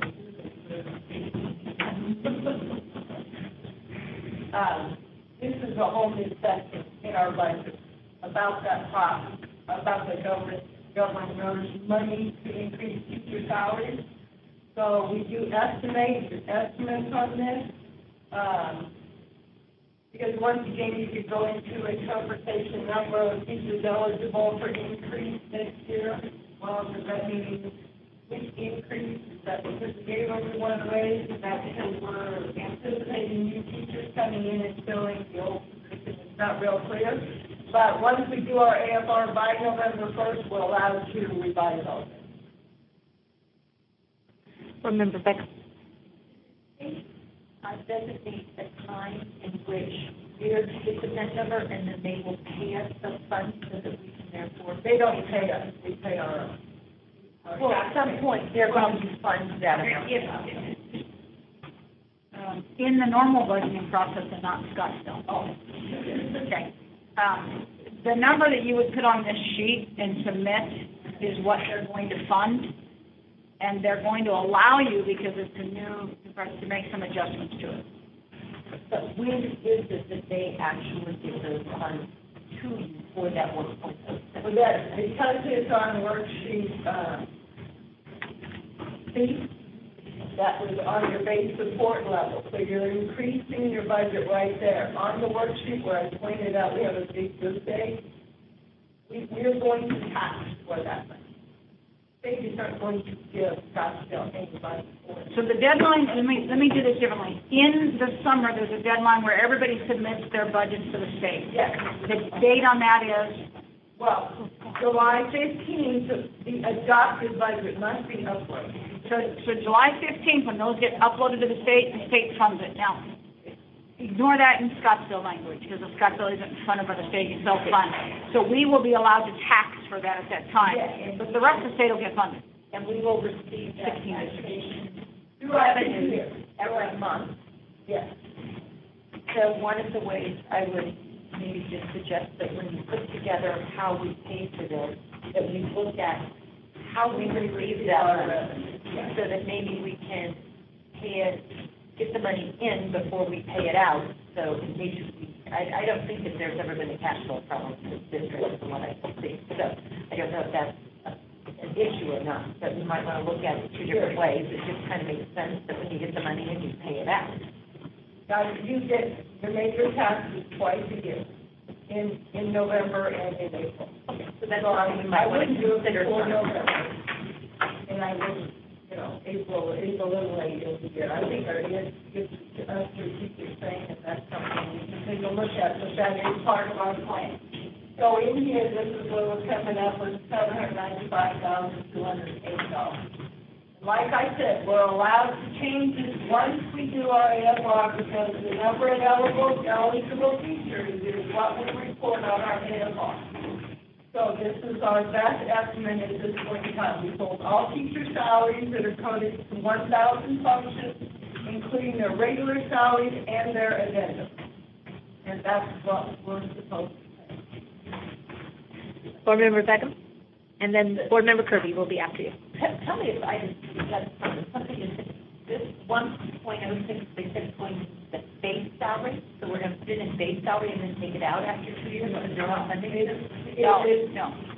I heard that wrong. Supplemental. It is still supplemental. Yeah. Okay, I thought I just heard that. So when we talk base salary and we talk funding in the RCL, separate the conversation. So that's why we're not recommending you put it in your base salary for that reason, because I thought I just heard that. Yeah, no, that's all right. It's an interchangeable word that's often used in finance.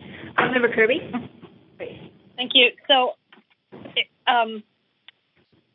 is it possible to, with respect to the question on the timing of the payout of the 1.06, is it possible just to include it on every check as a separate line item? Or is that, I don't know our systems. Is that super hard to do? Board Member Kirby, I would recommend this be a supplemental pay so that it's identified to them. It's because it's one-time money, Pam, although I understand what you're saying, because it really should be treated like one-time money. If we were to put it into the pay, then it might be misleading and teachers think that next year they're going to get the same amount and then it doesn't exist next year. Then it looks like we're decreasing their pay. But I will tell you that teachers have enjoyed a check in December. They've enjoyed a check at the end of the year. There seems to be 2 times a year teachers really enjoy that extra check. So I would take that into consideration. Well, I guess how is this any different than 301? Because we could have, with 301 in our most recent conversations, just included it on within in the pay as a separate line item. We've talked about doing that. Yeah. Yes. Why wouldn't we? Because it's one-time money. It doesn't. The one thing about 301 was it was a 10-year tax, so you could see it year after year after year. There was that cliff, but for 10 years it looks really great. That's why I didn't like it embedded, because I think it is misleading. But to that point, this is a one-time, 1-year check. Maybe next year, but not guaranteed. It truly is one-time money. But Board Member Kirby, in October, we do pay Fund 12 as a solo check. So so we have other supplementals, right? So athletic supplementals, and there's a whole bunch of them. Yeah. When do those supplementals get paid out? Now, that depends. So some of those are paid at the end of the season. Some start with the beginning of the coaching and are embedded for the season. So a football coach gets to opt, I want mine to come in every paycheck all fall, or they can opt for the entire year and spread it out, can they? For the season. I think it's just the season. And the reason that we do that is if somebody quits mid-season, you don't end up paying it all out. A lot of times you don't even let them receive it till they've completed the duty. So addendums come in all kinds of forms. So this is like an addendum, correct? Yep. Supplemental? So why couldn't we just do it as an addendum or supplemental on every paycheck? It sounds like, coaches get it on every paycheck during football season, right? For one thing, if they left mid-year, they won't have collected all their money. No, they wouldn't. No, you all said the same thing. So if you put it on every pay, which would be very difficult for payroll to do, if the teacher was getting it every pay period and in January, they left for some unknown reason. They haven't received the money that the governor said we have to pay them. If we pay them one time, they get their check and it's done. And it's not part of their contract. There's no caveats on you have to be in good standing for 12 months. So the caveat is if you return, you qualify. The board has to distinguish, do you qualify for, if I only worked half a year, I qualify for half. Those are some of the devils and the details and the devils. Is that how they say that? Something like that. Okay. So I'm still, and maybe I need a sit-down in-person conversation. But my opinion on this is if a teacher works a day, they should get paid at 1.06 for that day. And so I know we do paychecks, every 2 weeks. Why would we ask a teacher to wait until December for their August, September, October, November, and December pay? Well, one thing is you're not going to get funded until November for the first set. That's one solid reason, and it's an exceedingly busy time for the business office, including payroll.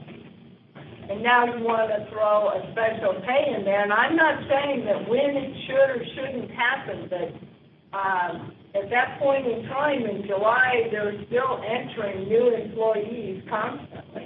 And we're going to have to get information from any teacher that is new to Scottsdale. They haven't ironed out how are we going to contact another district in Arizona to get the verifiable information about what did they make as a classroom teacher the prior year.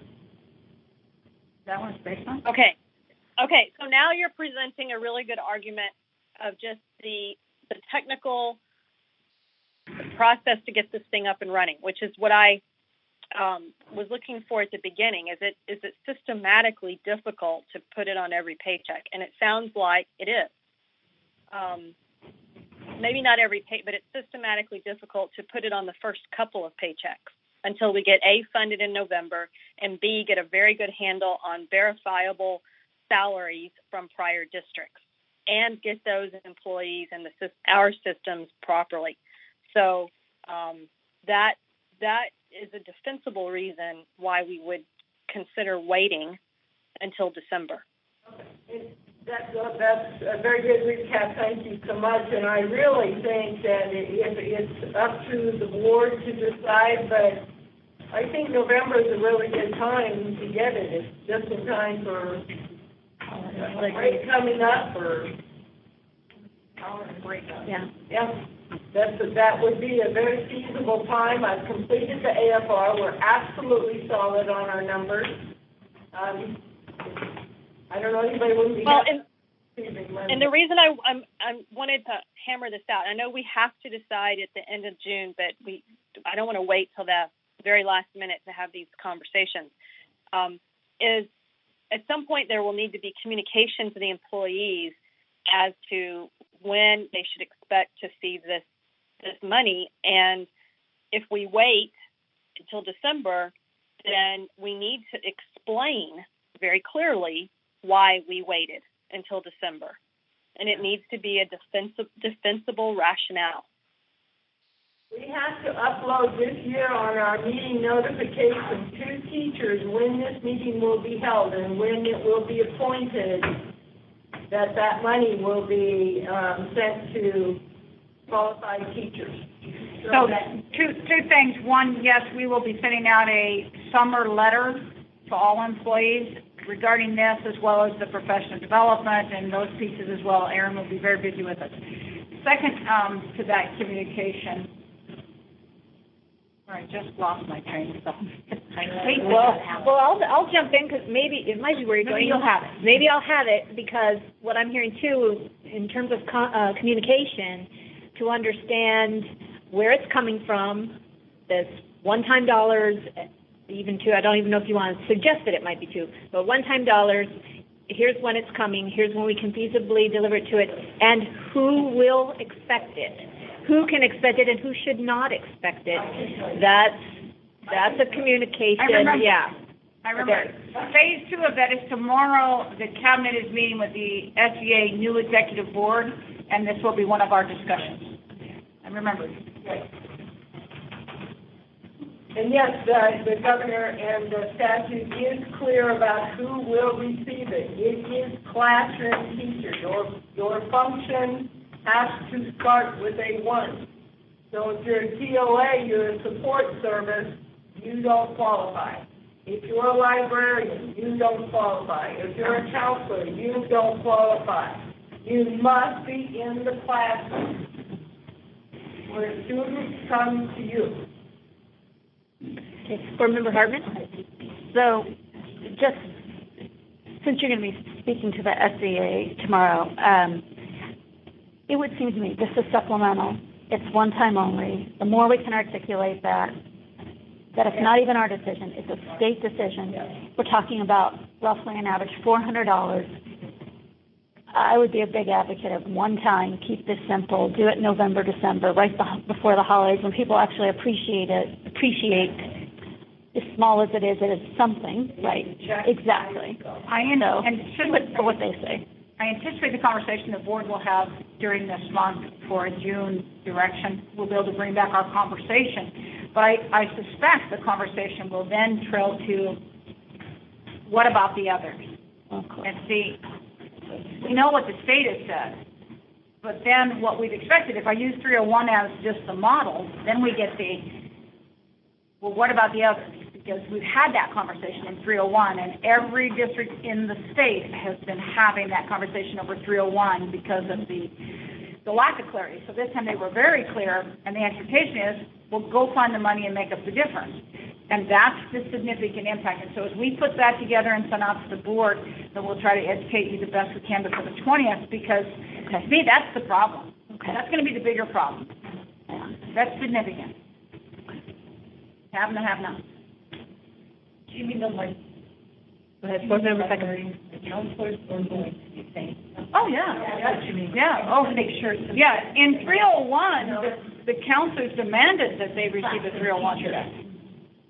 Yeah, you're going to get that. You're going to get that across the board, and the calls will go into the newspaper.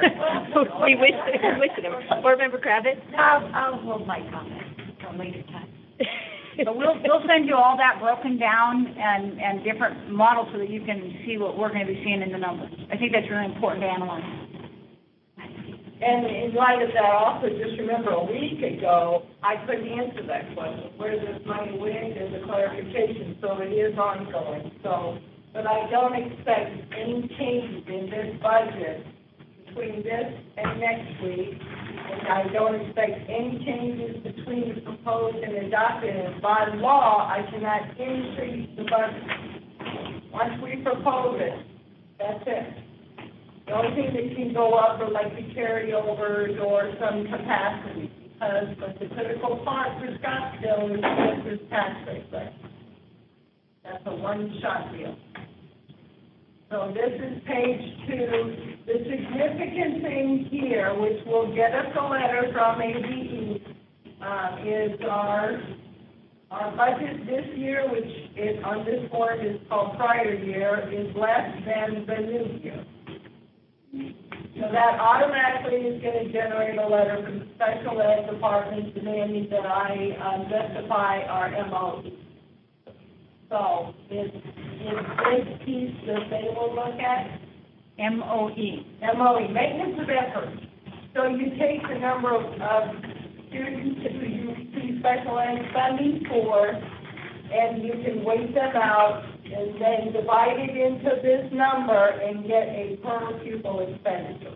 So if my per pupil expenditure goes down by more than 10%, I've really got to file some papers. I've done 6 out of 6. I don't let it happen unless it's a justifiable reason. It's just another distraction we'll have next year. Yeah. Yes. Board Member Hart. Thank you. And I believe we incrementally have talked about this over the past year, and how we kind of got comfortable with it as we saw it as compared to a peer average and a state average, correct? So will it make sense just to revisit that on a one-pager just to understand? Okay. Because people will ask that question. And, yeah. Absolutely. And sometimes it's where your special ed weighted counts come on, it depends on how they're doing things, so there's a lot of, I'm just kind of giving you the heads up. These are one of the many things that we monitor, and the other thing we monitor is your JPEG. You also have our maintenance of effort in that field as well. Yeah. Yes. Remember, can I ask one follow-on question? It's been in the back of my mind, but I just didn't want to ask it when I ask it anyhow, because it builds on your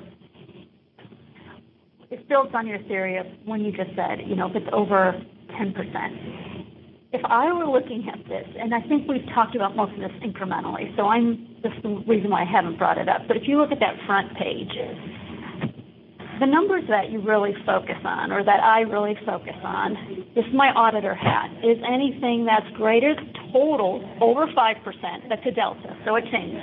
It should be 600,000, or a percentage greater than X percent. And those are the numbers I focus on, because that's year on year, kind of where, if you're going to ask a question, it's what's changed, right? And so, I don't know if that's a worthwhile exercise, but And not to interrupt you, but if you look at this 23, 24, and 25, these are the functions over here that I'm referring to. Those are called admin dollars. So when you add up the differences there, combine those before you go to your high deltas. So one is down 19%, one is up 22%. Mm-hmm. So when you combine all three of those, you're talking about an acceptable variance. Right. And sometimes, for example, if you would do that from an audit perspective, you would, to reclassification, so that would be the explanation for these deltas. So an explanation like that could address 3 line items that are above and beyond what would be a normal change year on year. I see that, and I think I recall doing that at the May revision, and I didn't bring it up today. Yeah. So that may happen again at the AFR, but these are called admin dollars. Yeah. So that would be a combination of, as far as a government agency looks at that, and these are dollars that don't touch it. So this is a question for you. So does it make sense to do that just high-level variance analysis? I mean, I feel like we've done it individually, but do you just want to put it on one sheet so we just focus on variances? I don't think I'm asking for something you haven't already done. It's just kind of. It's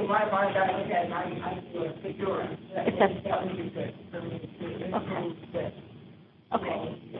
It's color coded. Yeah. And down here, these bars and round cards are simply a one-line basis. Those are very specific. You're going to put a business function to a special ed category. It's got to be for a specific reason, so it's probably a place where it's helping other people. And we qualify that. So overall, our budget is up 1.5%, which is this number.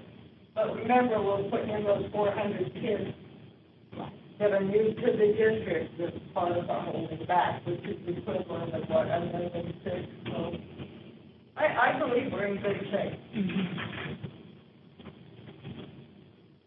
I have a comment. Member Kirby. To Board Member Hartman's point, my suggestion would be, if possible, I know we've discussed the variances, and I'm confident that Laura knows these numbers inside and out. It might be helpful for Laura, for you to put that knowledge in your head on paper with a relevant explanation, rather than rely on 5 board members' interpretations of what they thought they heard you say 2 weeks ago, as we are fielding questions from the community. Because if I get it wrong, which is likely, or if I can't remember, then I don't drive confidence through our community that we've built a solid budget. And I know we have. And so it would be helpful, I think, if you could explain those variances on paper and then put them out on the website along with the other with the other budget documents. All right. Point well taken.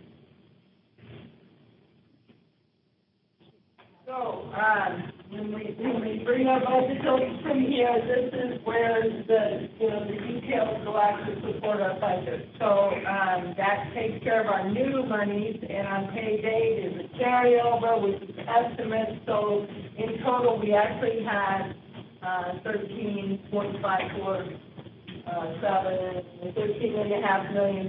Some of that is the new override, about $8.5 of that. So don't forget that that's new money which we have allocated out according to what the constituents approved in the election. This is our classroom site fund. The buckets have to stay in the bucket. So by the time it's in and out and interest, this will be this year's money that will be allocated out. We've done those calculations. And that comes back over to page 3, which is all about your classroom site fund, which tells you 1 year what we're estimating. This would have been this year. This is what we're estimating to pay out in the next year. So just basic calculations on how many teachers we think are eligible to earn these. Now, Dr. Burgo talked about counselors and that sort of thing. We pay them and then we move it to M&O because this is our capital money. The top line is our new money, our new override money. As you can see, we put it all in support. There is no maintenance cost here. There is no food service cost because we put all to our students. So if our maintenance people need a truck, which they desperately do, we've got a couple of 205,000 miles on it. Every time it breaks down, it takes 2 mechanics down the guy who's up there trying to do work or the job. So we don't fund it out of taxpayer money. These numbers here are what we estimate. It goes to these for the Auditor General to do some calculations on. These are debt service bonds. This is more of a breakdown. We're going to tax for an additional $4 million in adjacent ways due to the construction that we have going on to help offset some of the costs of these schools for eligible costs. And what we're doing with our bonds. And this all goes back to different sheets so that the Auditor General can see that we're taking it all to the public. The estimates here. Remember last year when we did that, we talked about what we were approving for M&L and what we were approving for all these others. These are federal grants right here, which are estimates. If the grants come or take away, then we adjust those. Those are allowed to be adjusted. So we're just estimating what we did this year, what we have next year. This is state money. This is our instructional improvement fund. Fund 20, some people call it yearly, but you mean Indian gaming, some people call it instructional fund. Some people call it Fund 20. Yes. Well, Member Hartman, just a real quick question. So what's behind the assumption on the $2 million increase in federal grants? I have increased this right here, which is our Medicaid fund. This is a cash-based account, and you don't have to budget your whole cash with what you think you might spend. I'm more of a fan of bringing in closer to what we have. So that means and I can increase that later. I don't have to spend it. You have money in the bank.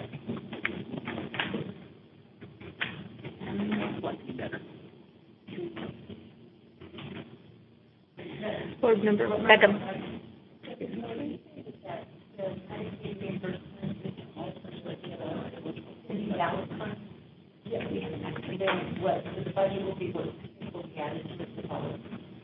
That's what I think. I'll have at least that much in cash for that.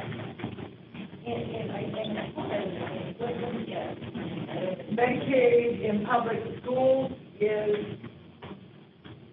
a reduced program compared to what it used to be.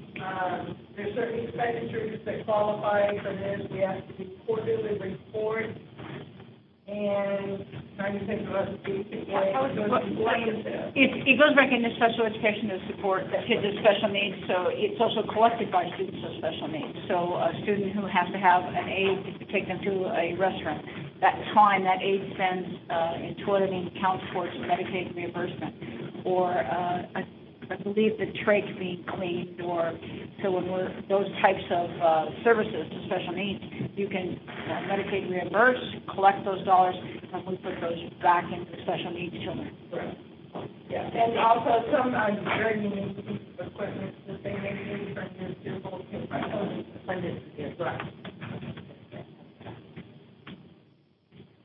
These funds over here, these are local funds, and what there aren't any. And these 500 accounts right here, these are what I refer to as civic funds. They're generated by local revenue. So these are our folks collecting money. These are the type of funds, and I also have indirect costs in here. Those are the funds I pay for professional development so that we don't have it in our M&O money. I pay for some of our office staff out of there. I also charge some for food service. Food service gives me a lot of the that's why that central kitchen, who happens to operate very cleanly, helps support the district. After for food service, I get an unrestricted rate, it runs about 22% probably, and federal funds no more than 6%. You have all your ducks in a row, and it takes 2 years to bring with that. But that's money I get to use for a lot. I have a lot of freedom with that money. A lot of freedom. So I will buy, I'm recommending that we buy maintenance by trucks down here, because that's not taxpayer money, and or something. Board Member Beckham. So that was one of the questions that I have. What do you balance to go back into the general fund so you can use those funds for what you wish for district? Well, that we're saying that in that fund. Oh, they stay in this bucket. These should only be used for the bills tied to that bucket. No, I can't go down. But let's say like you needed to replace the curtains in the theater. Yep.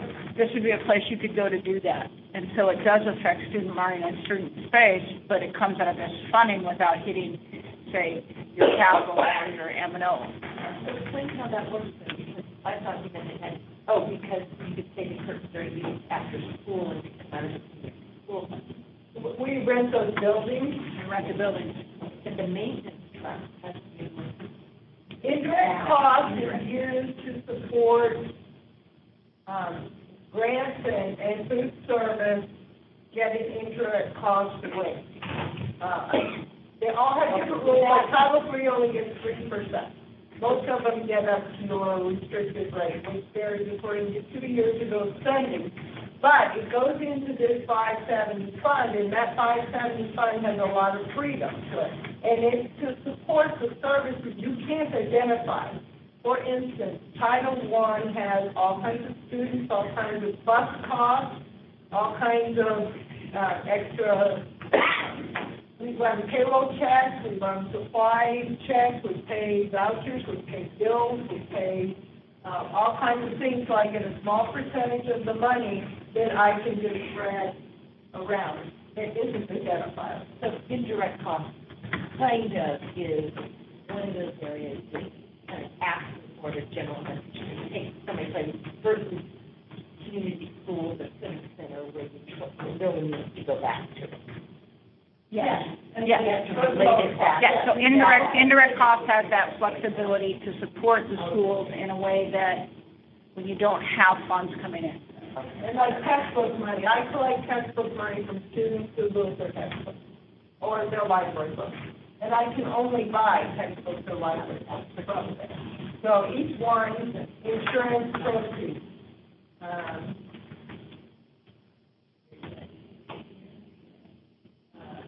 This is money I can we have someone break glass, we have a claim, we have something that's wrong, we can pay for it knowing that we're going to be submitting for reimbursement. The key on indirect costs is to also remember to think of that as one-time funds.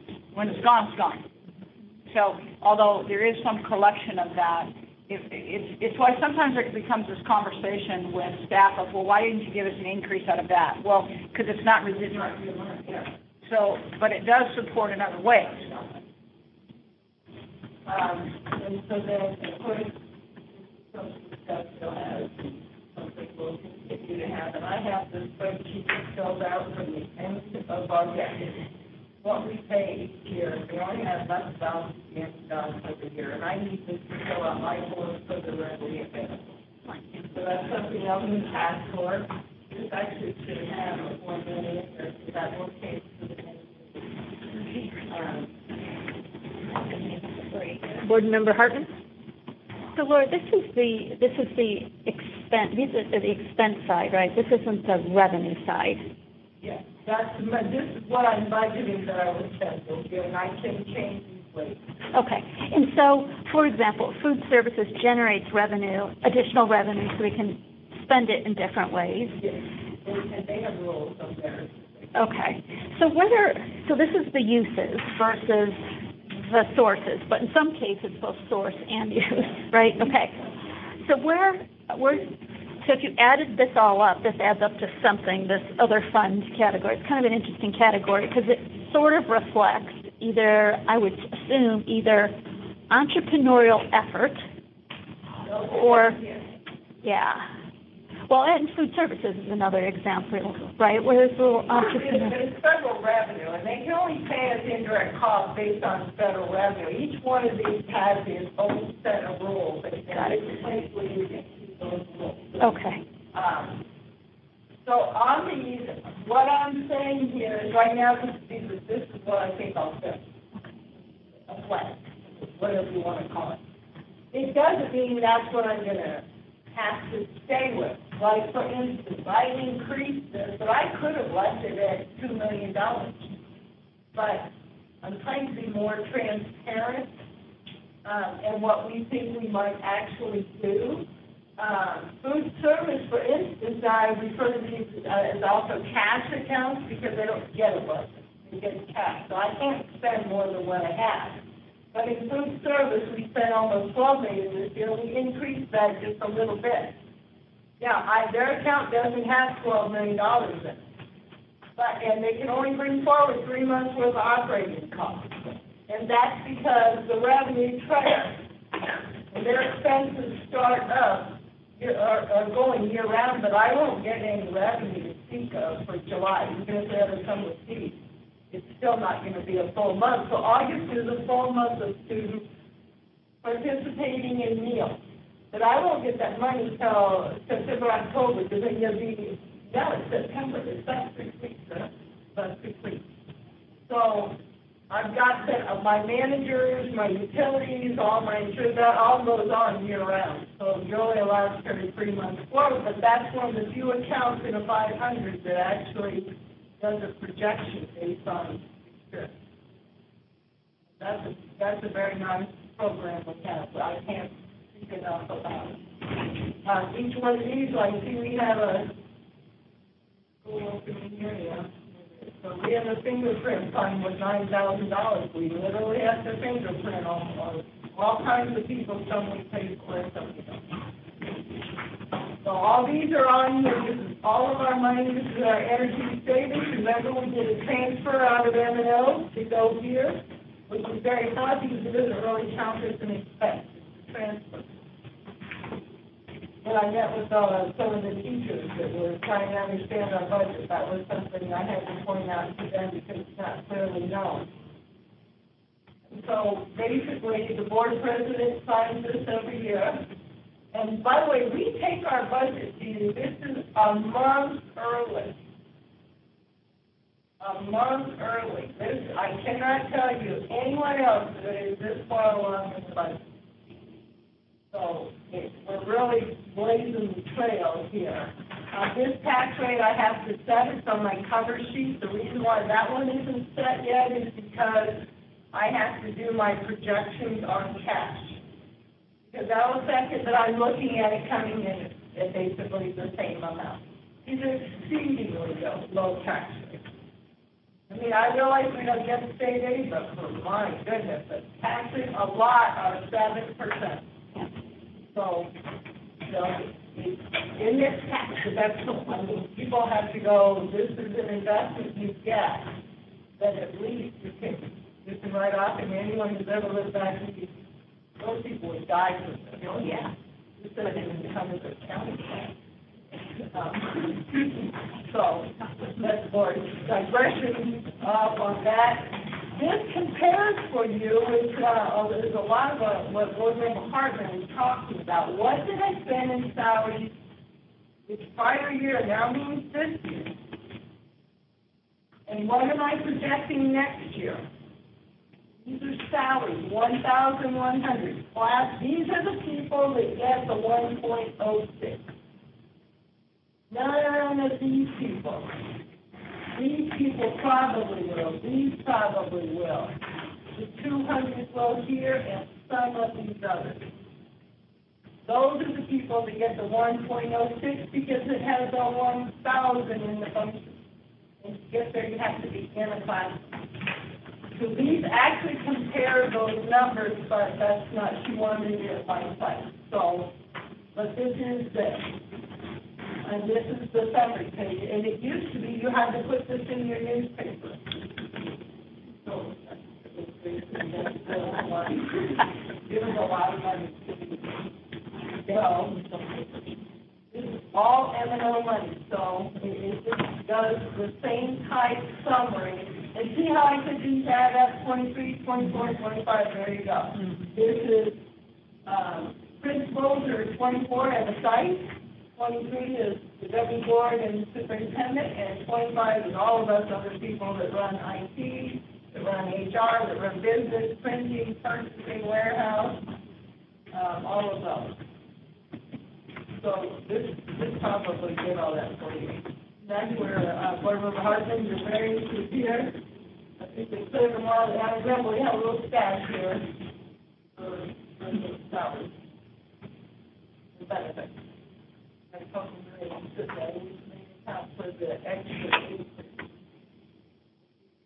So then here's your variance here.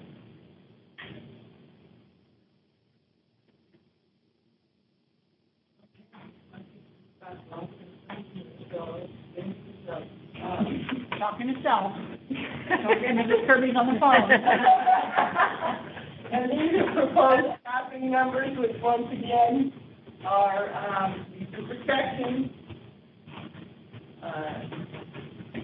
This used to be a whole section by itself. It's not now.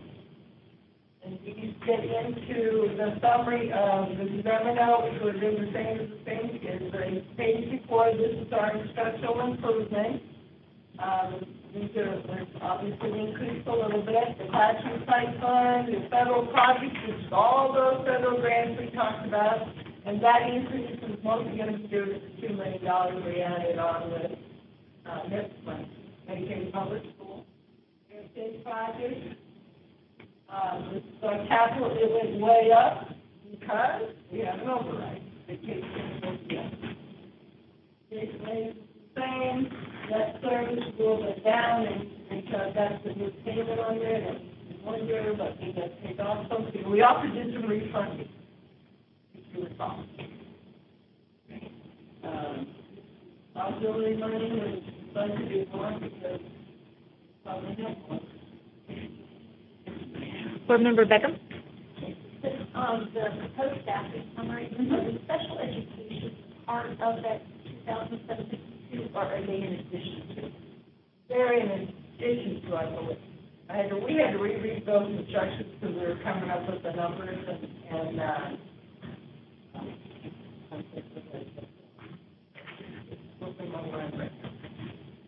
so last week, that's fine. Don't worry, Pam, she didn't answer the question. And that's okay. I can't hear the question. Yeah, that's all right. Didn't hear the question, nor did she answer it. She didn't miss anything. Okay. All right. So that's I have to do the primary tax rate, which is this number right here, that's not included. That's because I got to do my cash projections. What goes up, your M&O override, that's basically flat. These are going way out. This is your Class B bonds, which is part of your a part of that election. Said this line was not increased, and it is projected out not to increase at any time. But we did have the capital override, which is 1.7. So I've got to add in, and I think divide it to 8 to 9. That's where I'm expecting it to come in. Now, these are estimates. We actually don't set the tax rate until August with the county, where I say this is what revenue is due, this is what bills I still have to pay, this is how much money I have to raise. Divide that by your assessed valuation, a couple little math things, and you come up with this, and you will be presented what it costs. Or I do the average price of a home, I do the statute of $100,000 home. That ladies and gentlemen.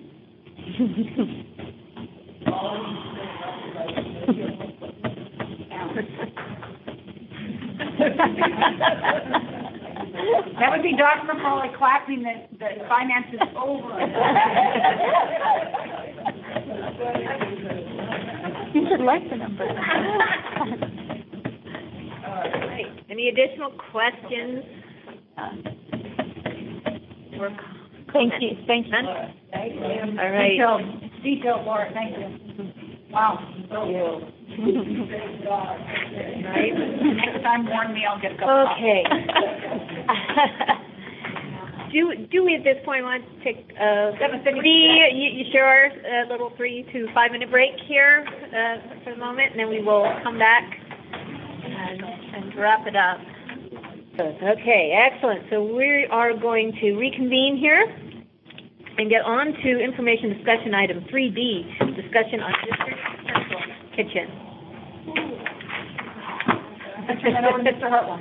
Mr. Hartwell. Governing Board, President Hartwell, Dr. Birdwell, and Chandra. Governing Board, we had an item at C that by Dr. Birdwell. The concept and idea and design, and the outcome of that was to put together a pro forma. Well, in terms of the pro forma, Jim Helton, who is CFO for Patty and Food Service, Patty and I, and Laura, and then we sat down with Dr. Birdwell too, and we went through the assumptions and sensitivities for this. So what I'm going to do is I'm going to hand this over to Jim and to Patty, and we're going to go through some of this. If you've got questions, just bring them out. We'll just talk. It is an information session, so it's just open for information. So now, Patty, I know you have an outside voice. I do. Okay. So Jim, I'm going to need you to use your outside voice. I'm rather soft-spoken. I'll try to help it a little bit. All right, thank you. That'll help with Ms. Kirby. Good.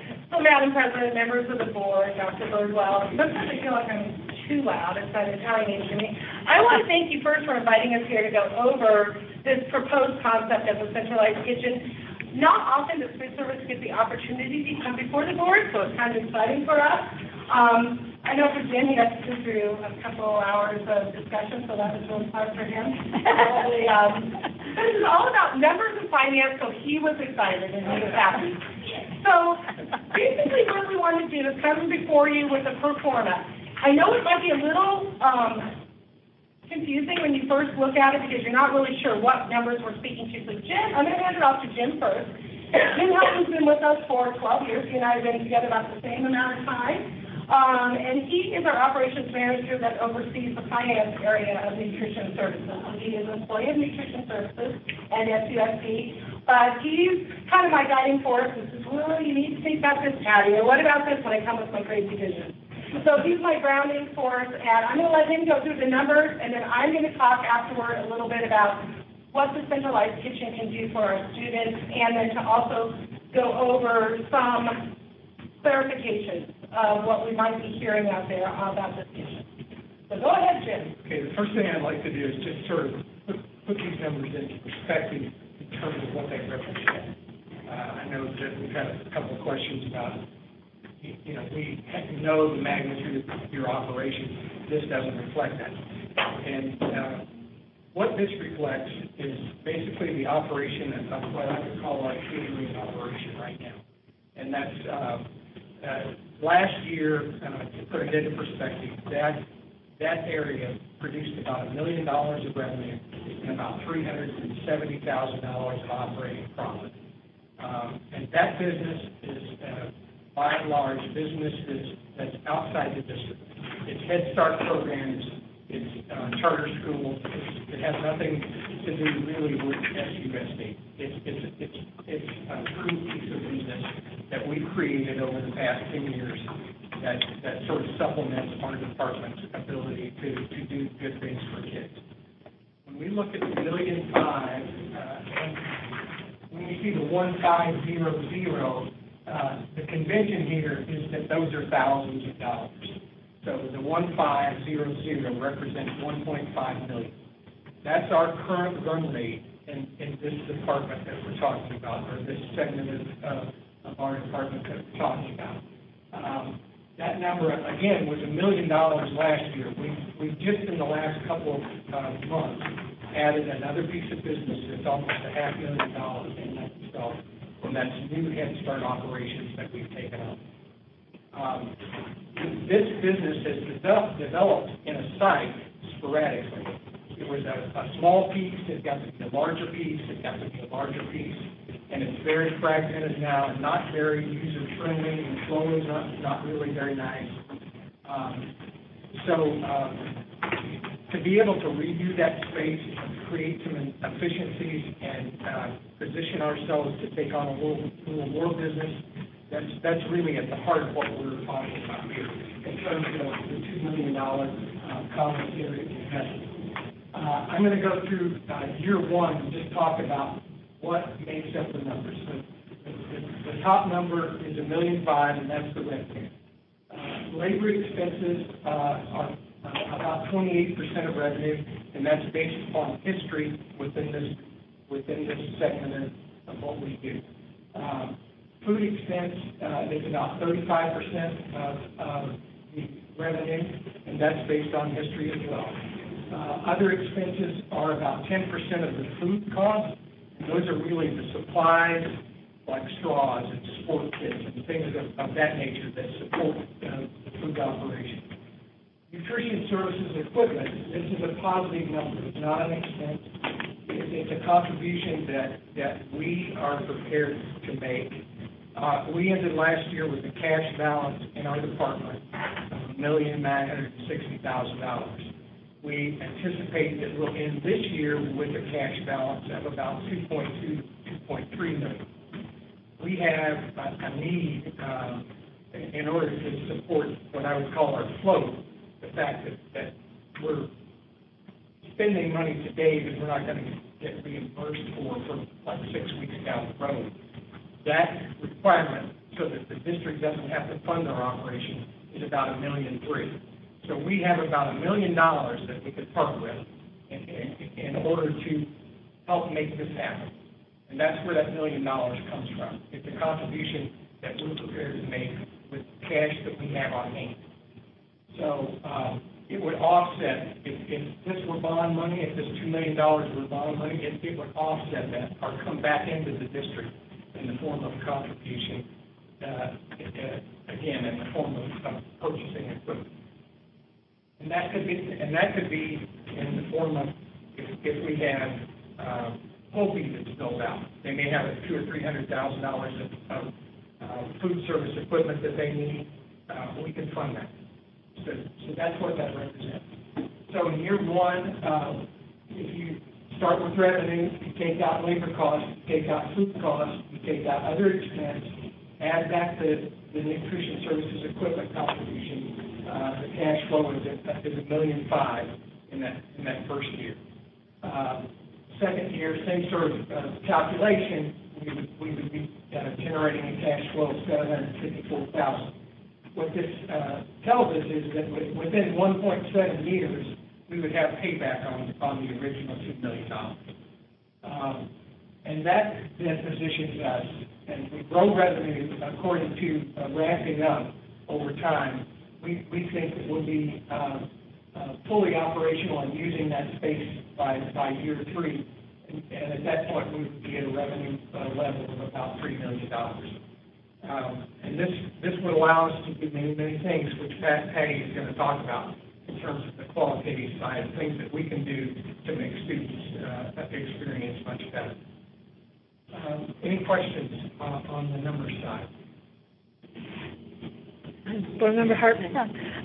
First of all, great work. I mean, and really all the effort that goes behind this to achieve the numbers. So it's really, really appreciated. That's in the last session I talked about our entrepreneurial spirit. This is a great example of what that is. So my only question around the $1 million is, in my mind, I mean, even if you didn't put it in there, right, you'd break even between year 3 and year 4, right? So I'm just not sure why you need to put it there. I mean, year 0.3 is completely reasonable in terms of a break even, but is there a logic behind it? Here's the reason we put it. Okay.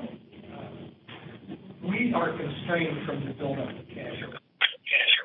As been alluded to, we can only have a certain number of months of operating expense and cash on hand. If we exceed that, in our example, it's about about $2.7 million. If we exceed that cash balance, we have to do extraordinary things to relieve ourselves of that cash. We don't want to ever be in that position because if there's oversight from the state, there's a lot of forms that we've got to fill out. We need to file our money back into the program in some form.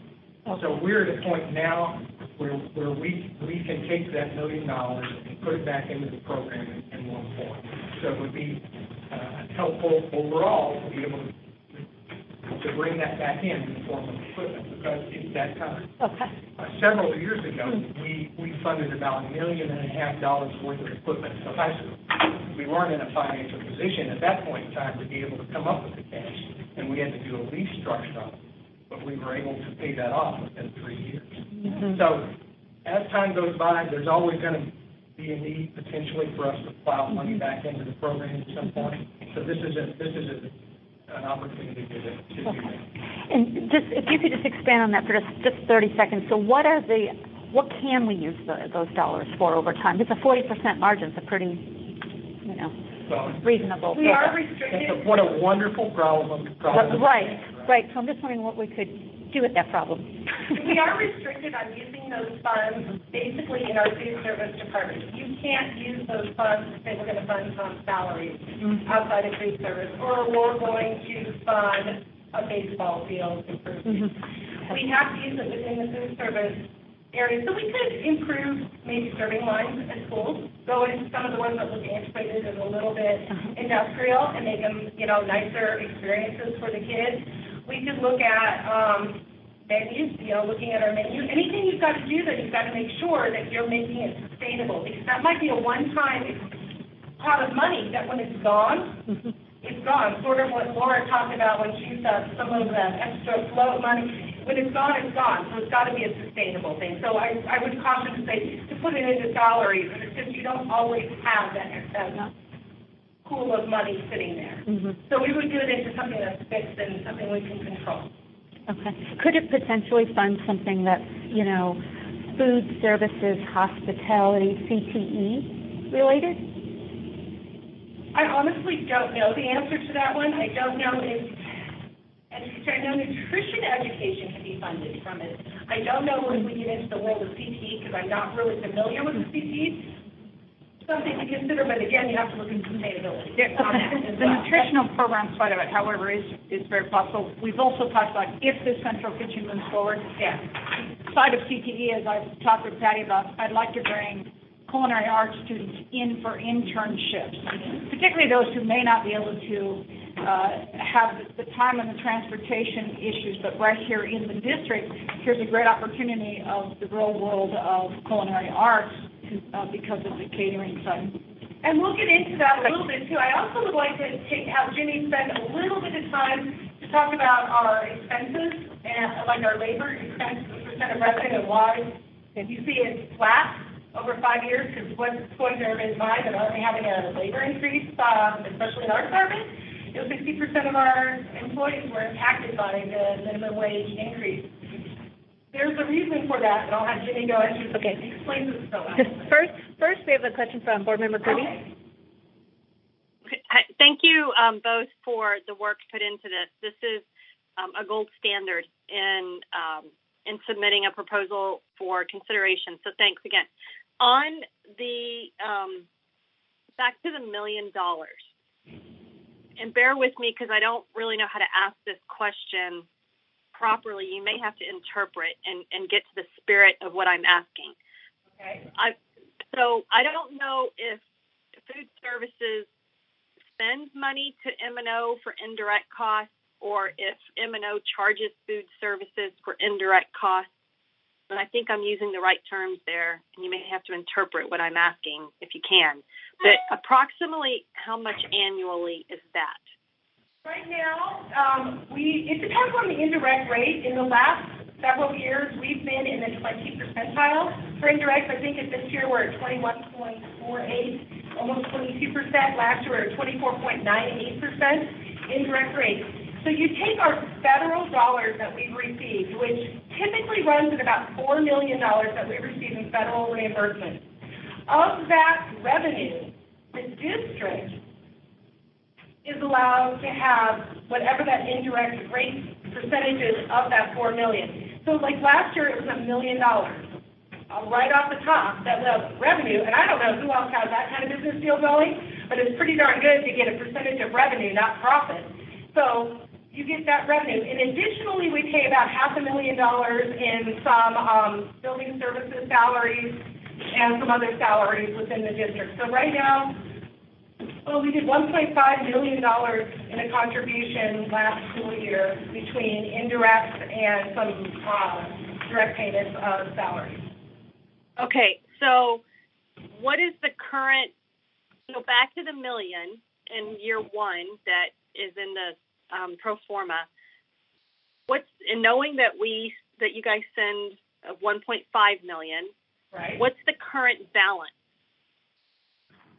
The current balance of that is service is about $2.2 million. I think I know where Board Member Kirby might be going with this. Are you concerned that if we were to spend that $1 million, we may not be able to pay an indirect payment?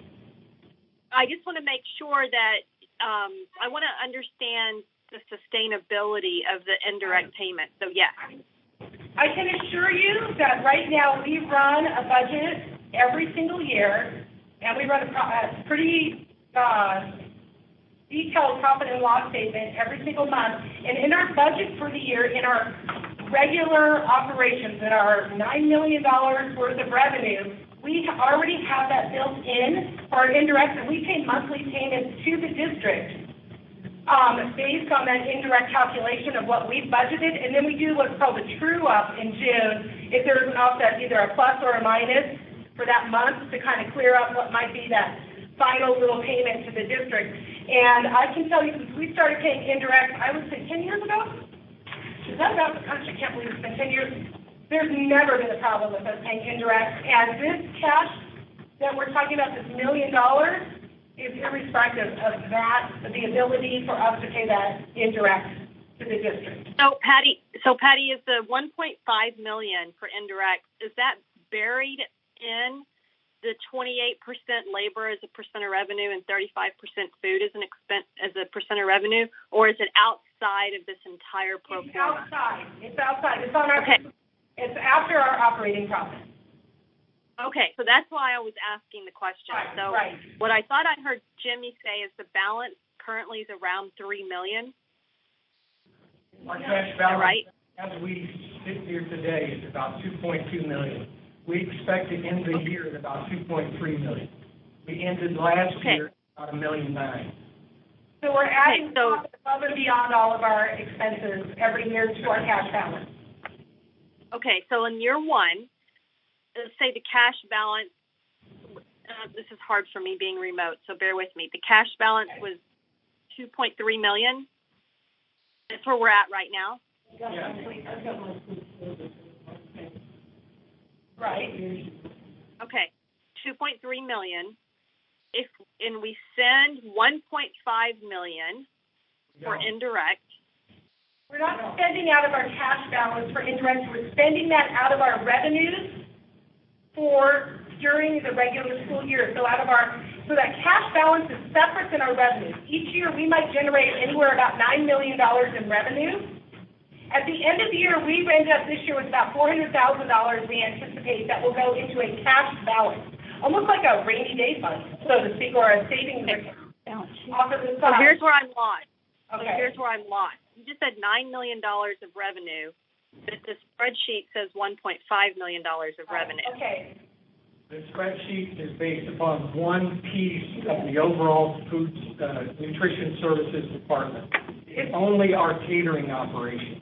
Has nothing to do with individual sites. It would be just where the commissary kitchen would be. Got it. Okay, so that answers that question. Thank you. And then the second question I have is with respect to transportation expenses related to this endeavor. Okay. I don't necessarily expect you to have transportation financial analytics. It's not your department. But at what point do we consider that as part of this whole initiative? Let me talk you through exactly how we run this business and the business model behind it and how transportation fits into that.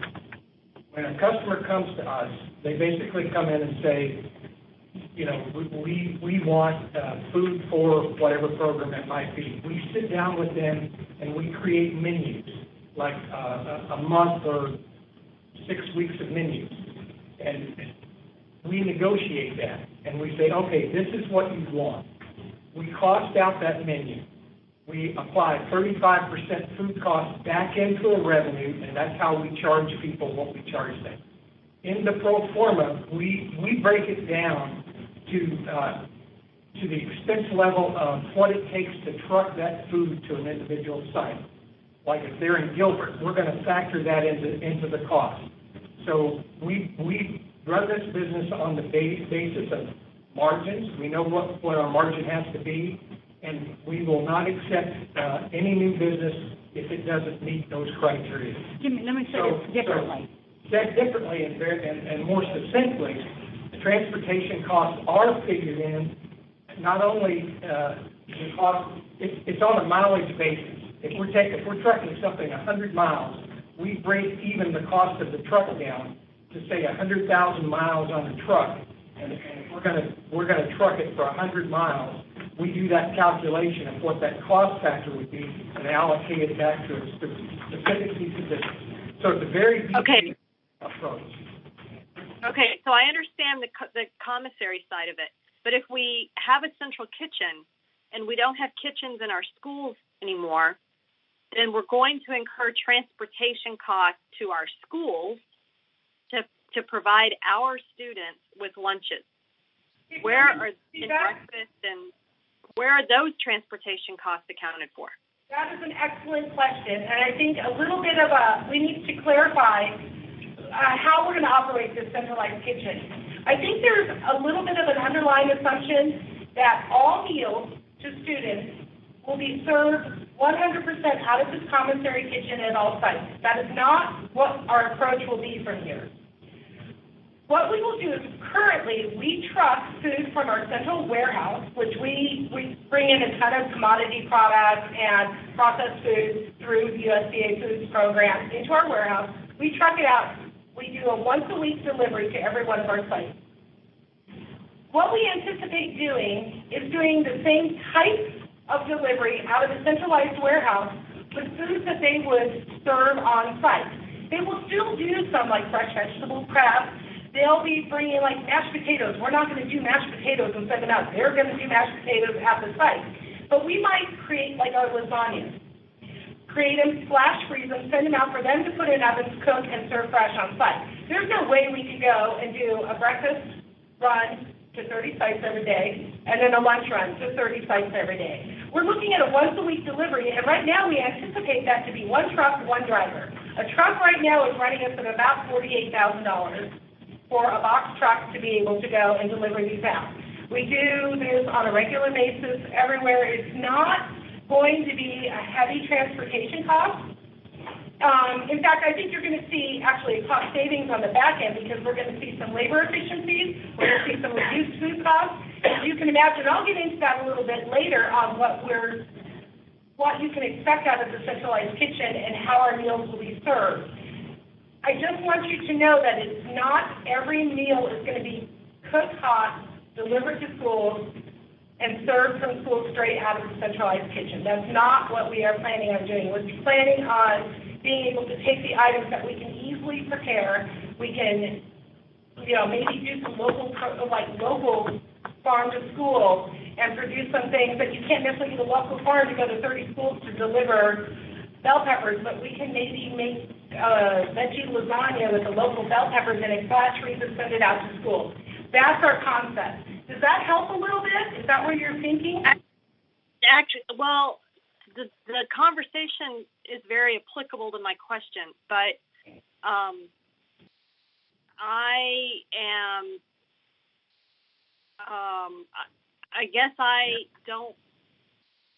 was under the impression that we were really scaling back the kitchens in our schools to be just warming kitchens.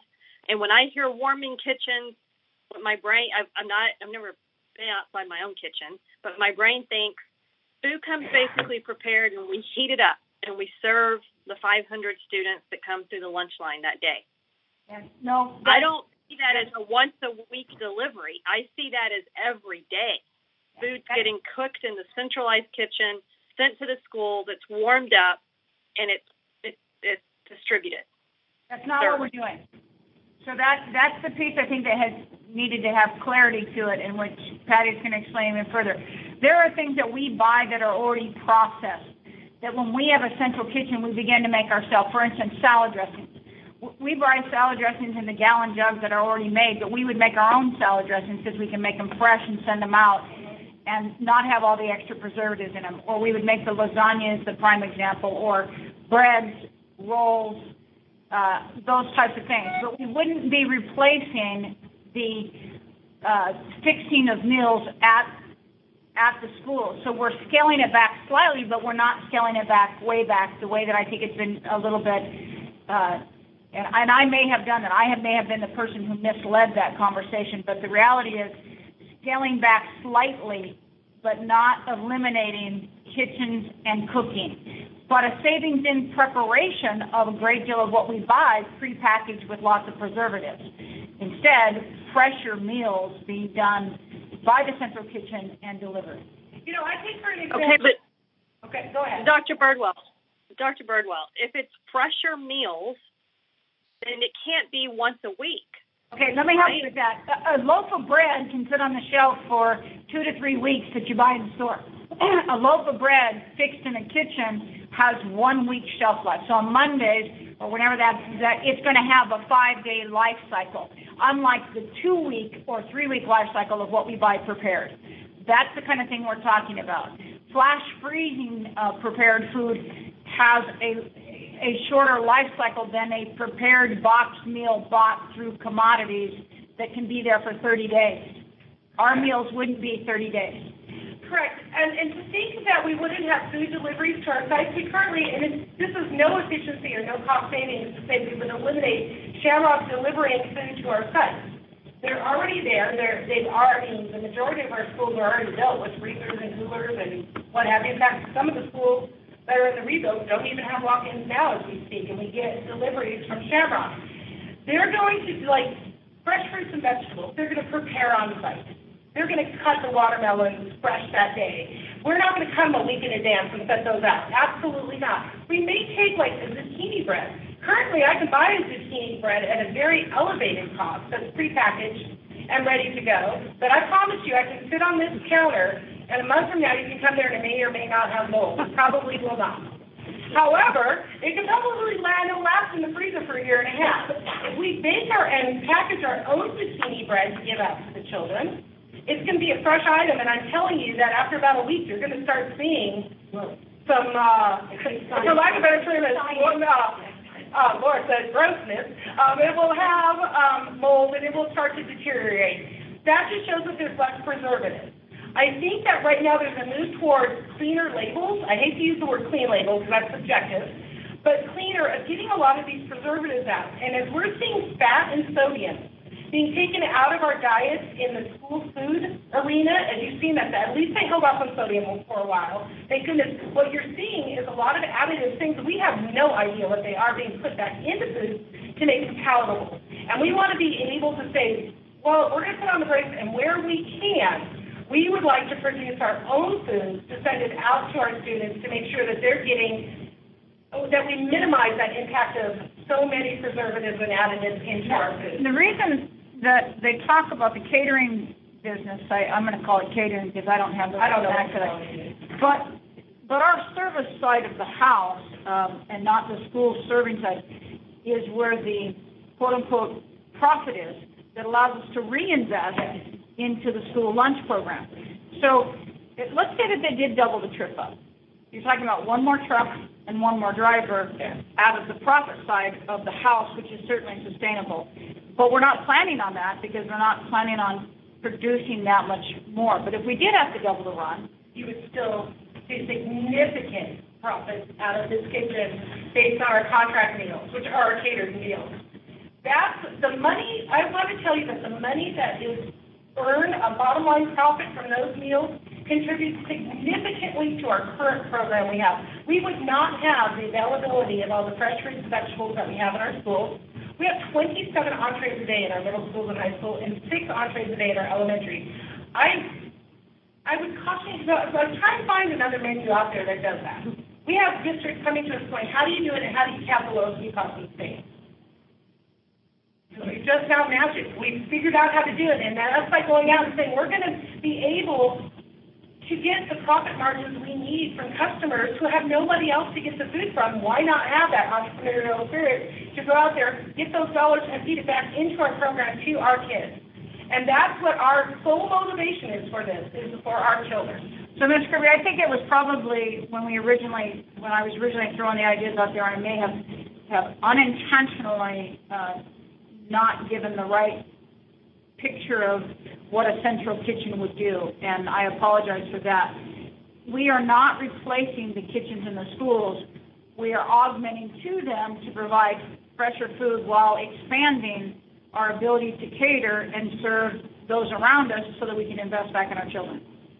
Okay, Dr. Burtle, thank you. I understand better now, and I'll be honest. And we'll let Ms. Bilbrey get to the rest of her presentation because she's done a really good job, and I reserve the right to change my mind. But right now, I'm thinking, our mission is to educate, and part of that is feeding the students we educate. So I'm beginning to see this more as a catering entrepreneurship versus maybe 80% catering, 20% our students benefit. Okay. Let me say it another way. As stoves wear out, as utensils wear out, as the things that we use to serve children in the schools need to be replaced, when we have a food service budget that is healthy, we replace that. If we don't, we have to go into our capital money and our M&O monies to replace those items. So when you have a food service that actually is profitable, you are a healthy organization in feeding the children. I have never been in a district that food service didn't drain the M&O and the capital budget because it was not self-efficient. So but don't we have a $3 million balance right now? No. I mean, I guess. No, we have $2.3 million right now. Okay. Actually, $2.3 million. I have a $2.3 million budget. Consider the fact that there's a caveat of something that's coming forward. If I look at our the minimum wage increase, that's going to be a significant impact to our district that has to be sustainable over time. There's a domino effect that will happen with that. We have to be able to manage and to pay for that without going to M&O and saying, we don't have our float anymore on $1.3 million. We need to be able to cash flow before we receive our revenues on the back end. So we need to have, so even though I say $2.3 million, we have about $1 million that if you were to, in all essence, say was excess money would be just $1 million. We need $1.3 million to cash flow. That number will increase as this minimum wage moves forward. As we all know, that's going to be hard for everybody. And in our department alone, without this revenue from this catered business, school meals would increase in price significantly. We would probably see a sharp decline in those because people couldn't afford school meals anymore just to sustain what we're currently doing. We want to protect the integrity of our school meals by the quality and by the cost effectiveness for our families. I mean, we already had to rate slightly based on this, but we're hoping to not go any further. So, I don't know. I'm sure. Okay. Well, okay. So again, I feel like I'm really getting to a very strong rationale as to why we might move forward with this. And what I'm hearing is that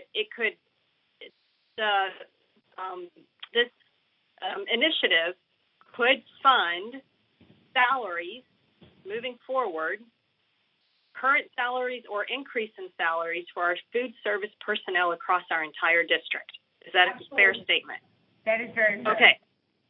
Then that's huge. I mean, that's important. And, it's not that we need to buy more forks. We need to, it's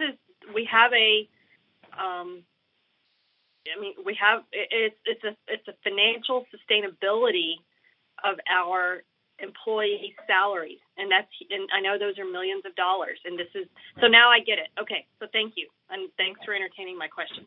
Oh, no, thank you. Which is 60% which is a huge percent of the class employees. So yes, thank you. That is probably the number one priority. But then it is also still the ability not to reach into the M&O or the capital money to sustain kitchens that we will always have to feed children. And that's why we depend on food services being on the profit side, not the negative. Let me give you a piece of information that sort of supplements what we've been talking about and your initial observations about Central Kitchen and its supplying all of our operations.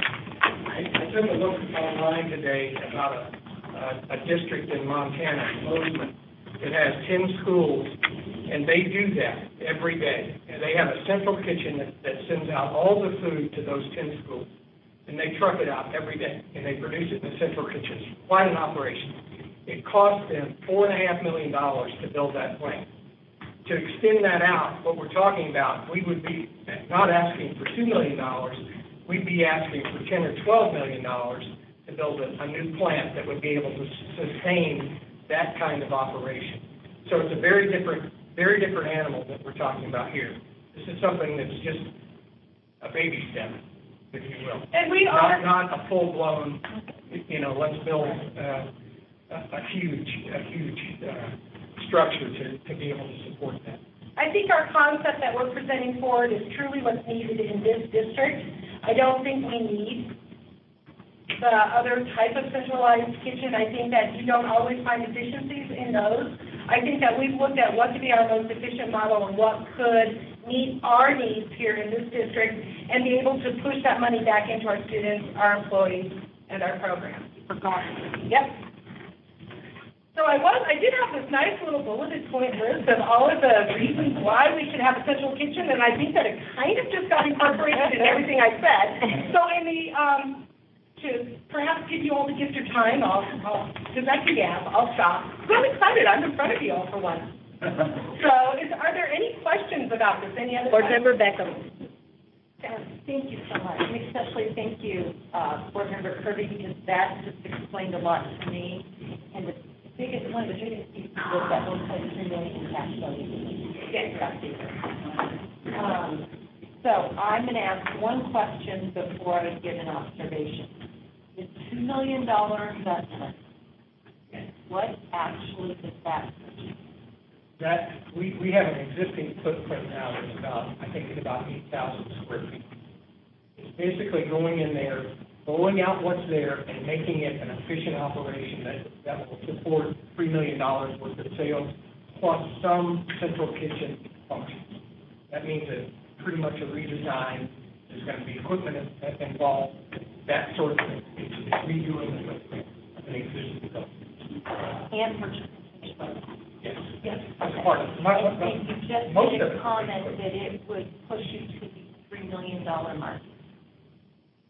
In revenue from that particular piece of business, not, so if you think about this, right now we're doing $9 million in business with the revenue is $1.5 million, be $10.5 million of total revenue for the department.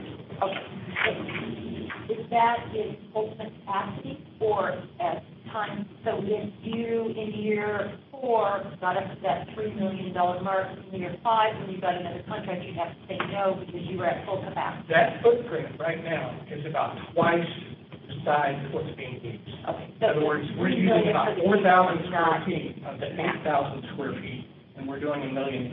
So it's just extrapolating that out, saying if we were to double up the usage on this space, completely utilize it, where would we be? So we top out at $3 million. The fact that they took on another customer kind of shocked me because that facility is so stretched beyond its capacity and is not at the level that it should be for doing the work it's doing. So that brings up the next question. Are you going to be able to continue doing the contracts you have, existing contracts, plus, the school lunches when this construction is being built? Or what's going to have to happen? Or do you need to come on? So Actually, that's been talked about. I don't know if you wanted to share that with us because of how we're going to flip-flop the. Just a little bit for background, we have an existing location in Oak Learning Center. I don't know if you've been in it, anything like that, but. So you're moving it there. No, it's already there. We have an existing facility there. It's is working. We're just more than almost quadruple in size. There used to be a quasi gym and a staging area. So we're going to take down a wall. But while we're doing that work, this operation will still continue to run. We're also going to modify the way good raw goods are being brought in, but they won't affect the existing operation. So, and the other thing that I was always concerned about was, well, if you're expanding it, what's going to happen with what's called the grease trap stuff that runs out. So that's a big expense. Well, the good news is we think the one that we have existing is more than adequate, so we don't have that expense.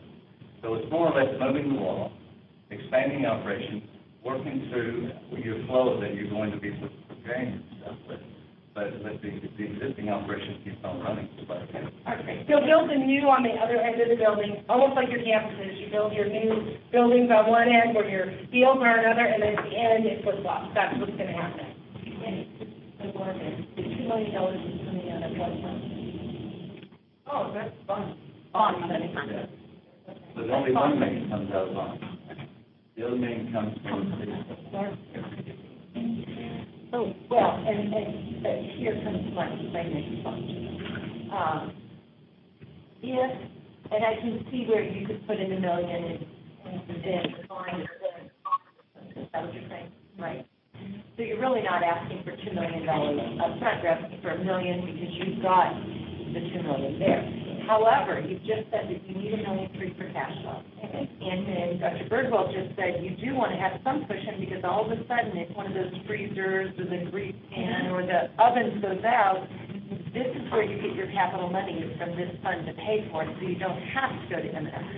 So I would seriously be looking at this, not depleting that fund to that point. If you didn't need the 1.3 for cash flow, I would say sure. But you know that if you take the $1 million, then you've just depleted yourself. And if you have 2 freezers or several large items, you're not going to have those funds to go out and purchase those larger equipment. You might want to think like $500,000.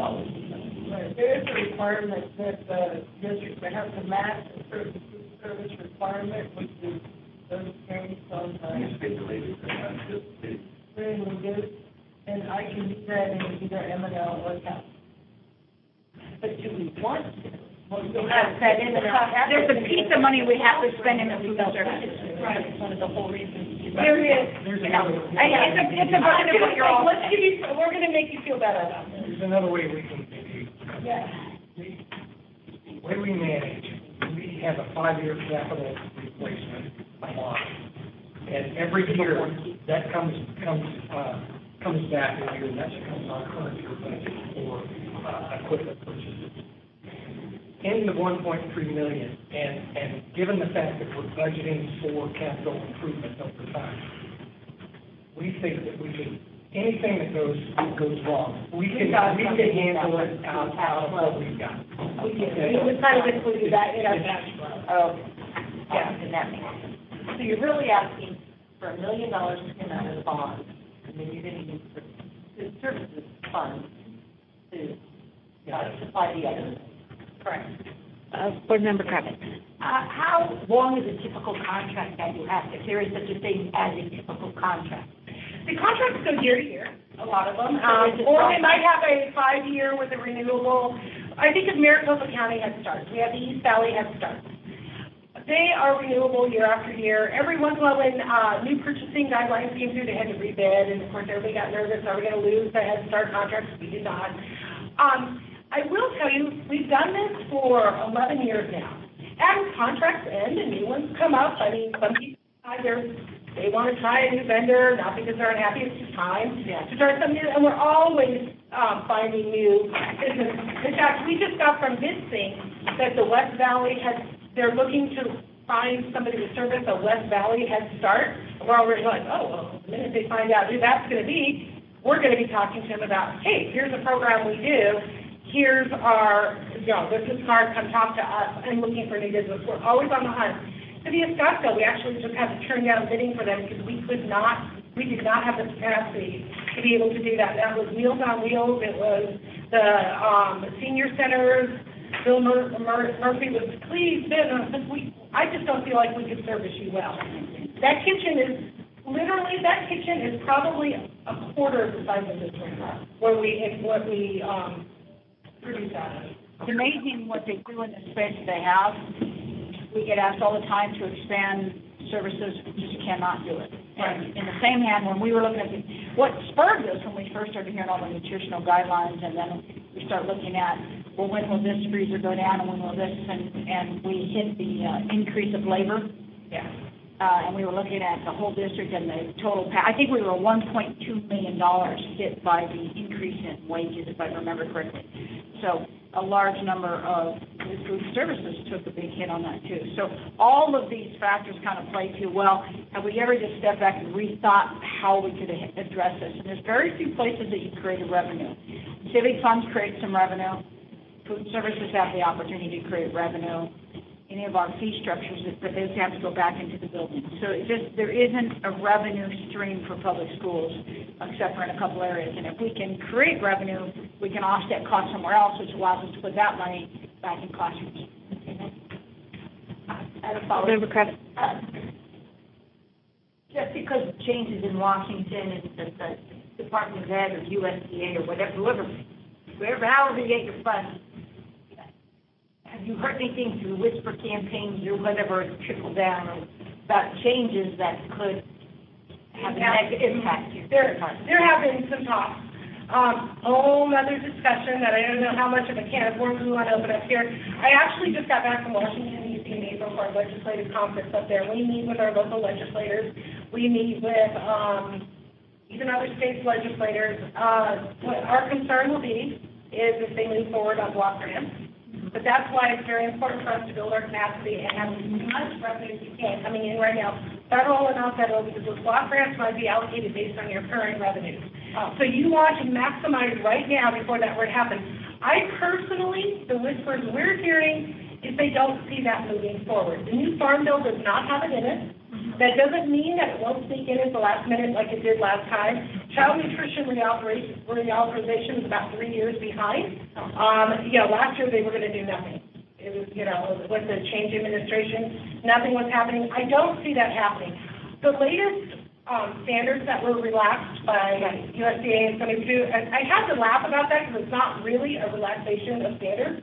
Kind of doing what we do, except for adding flavored 1% milk, which nobody can understand why they did that. Because right now you can ask for a waiver on whole grains if you want. We can, sodium was already held at Target 1. They're just maintaining that for right now. So I don't see any huge major changes. There may be some if they look at like Head Start programs being on the chopping block. Our feel was that's not really going to happen But who knows? Yeah, I know, there's a lot of unknowns out there. That's a whole other, we could go outside talking about forever on that, right? Board Member Beckham. But if that did happen, the people to make these Right. correct going towards. Correct. Then we could actually fund it in-house. We self-sustain and use less federal money, which is always a good thing. Yeah, that is not. I have to say too, I mean, if I was looking at this as my favorite set, I'm kind of a no-brainer, 50% in or 50% out, you're down 5 years for a construction project for a child manufacturer. I mean, this is a great deal. That's what we say. I will tell you the one thing that a banker would say is, what's your plan if something happens to you? So Right. please make sure that you're able to have things. We've already thought of that. We have already have that written out. I told Jimmy he had to start training an intern, because he has the site. You've got the finance. Oh, just a sidebar, people in the state of Arizona come to have him teach them how to do this.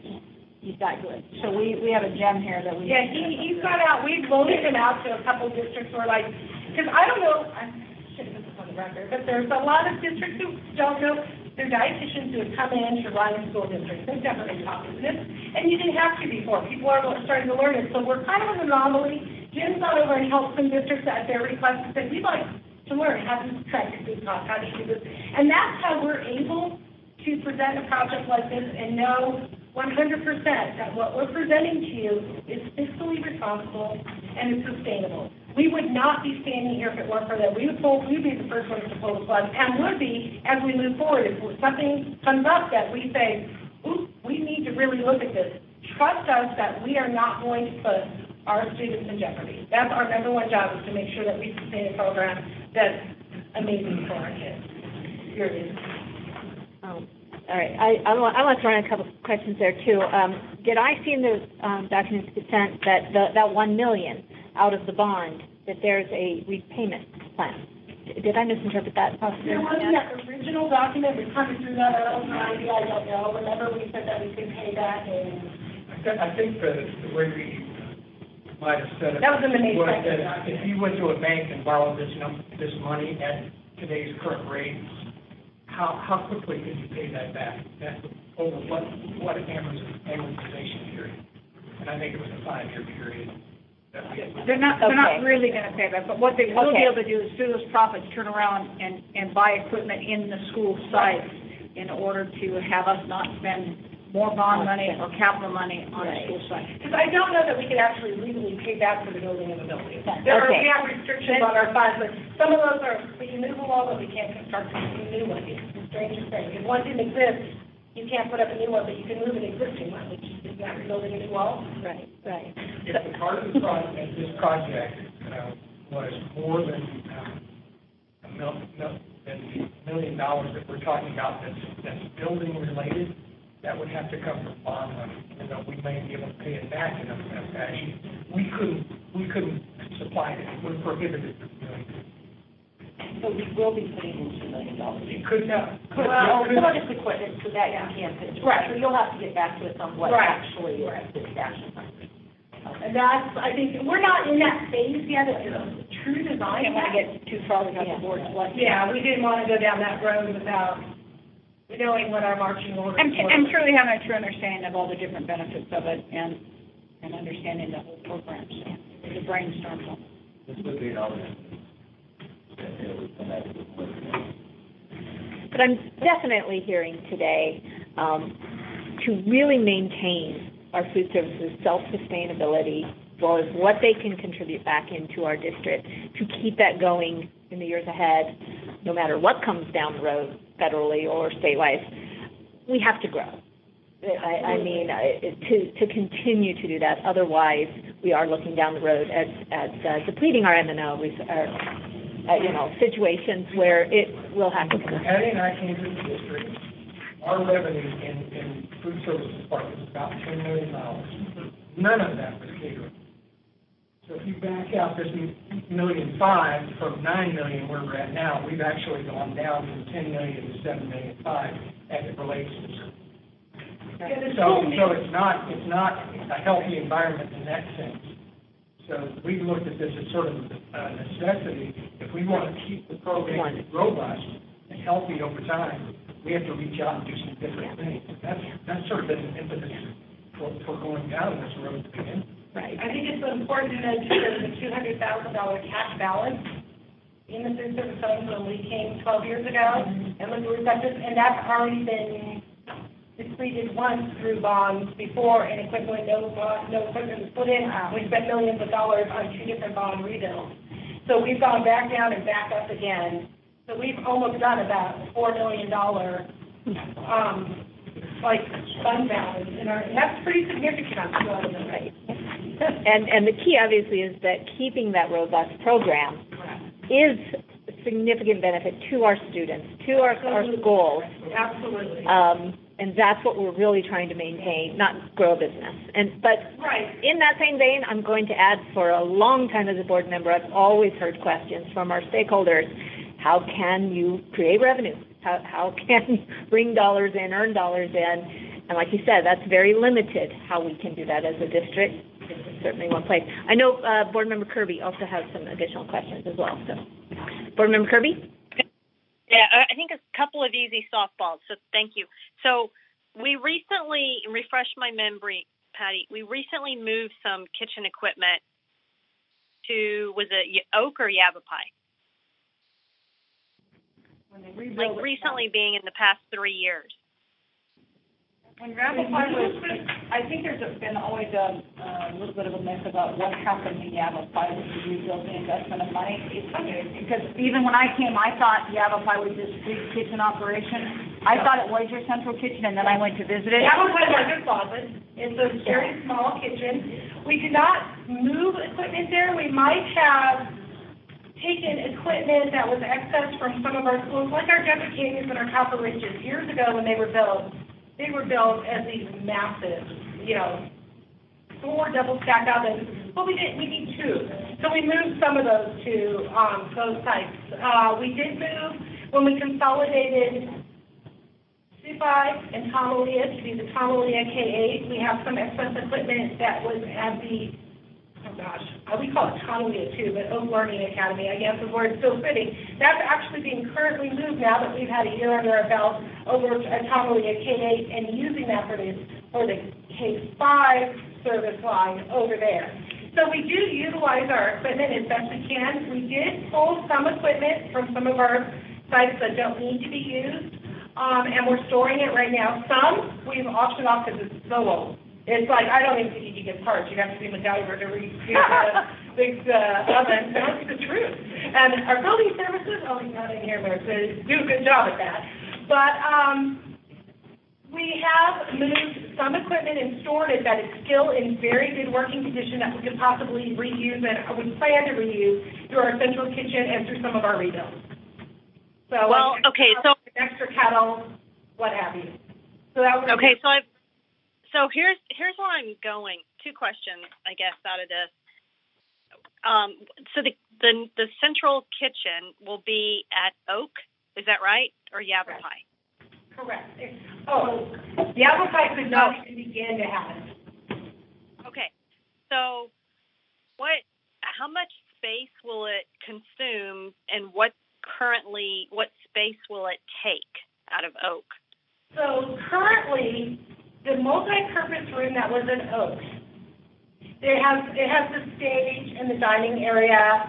I'm going to harken back to when it was even Sierra Vista. That's going to go back in time. We used to serve some early childhood schools out of there, the alternative school. Then Tomalia came and we used that as the dining area for when Tomalia was there for the year. There was a kitchen off of the back that when Coronado was being rebuilt, they built a temporary kitchen there for us to serve the Coronado students to produce food to truck over when we had no kitchen in the dining room for a year at Coronado.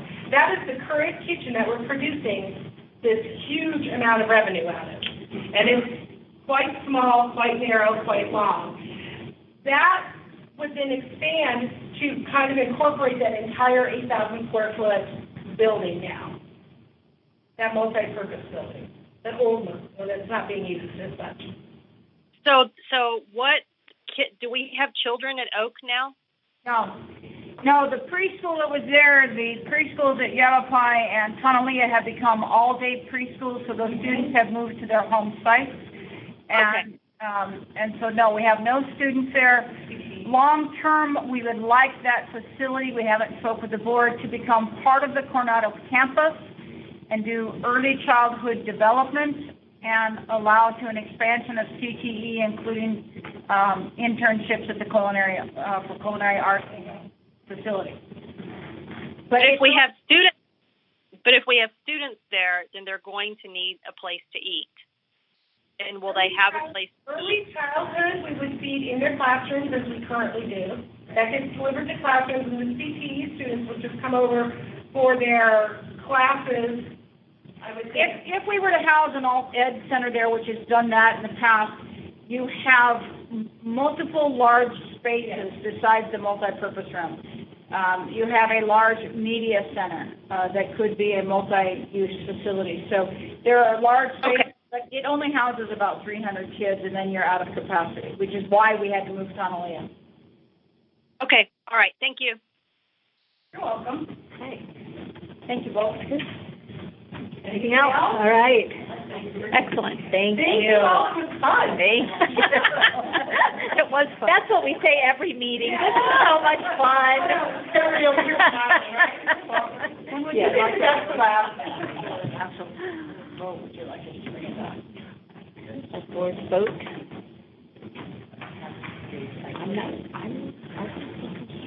Is it too late to do on the 6th? Or it's your company? You're to do it on the 20th? I think what's fresh in their mind might be good. Okay, that much information is done. Okay. We'll put on the board agenda for the 6th, we'll put a board vote so that you can move into a design process. Right.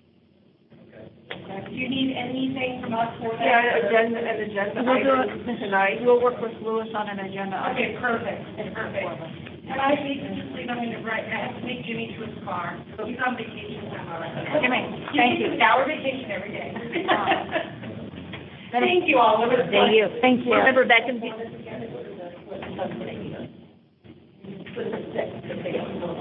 Yeah, we'll Mr. Hart will do that. Through the end of the week. Yeah, we'll get. Okay. Oh, and look at here, the extra. Okay. So we are moving on to our noticed amendment here to our agenda, which is an action item 4A, approval of SUSD Building Services Department Capital Improvement Project. So we realized we brought you the list, but we didn't ask you for any votes, and summer is upon us, and in being diligent, he would not spend a penny until you blessed it. So we have schools to be painted, carpets to be replaced, and so we're here tonight before you to bless these projects that you've seen before so that they can get working in the schools. Thank you, Dr. Birdwell. Summer's excited to work, are you? We are.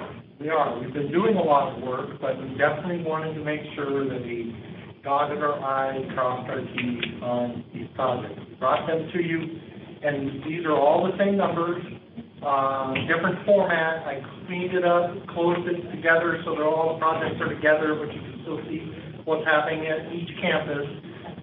We've filled in some of the blanks for the contractors that we have on board, but you'll see that some of them are still without pricing, without a contractor, and part of that reason is we've had some challenges with our district standards. And since this one, the first one that we got is our cameras. If you can imagine our security cameras as a car, and over the years, we've added stuff to the car. And the front tire is a big old tractor tire because we had money that year, and the back tire is a little tiny wheelbarrow tire. And so it goes down the street kind of like this. It works, but it doesn't perform real well. So James and his team, my team have been working together, working really hard to try and bring a standard to the district. and make sure that what we're doing is going to service us long-term, that's going to work with our network and not tear up a whole bunch of bandwidth.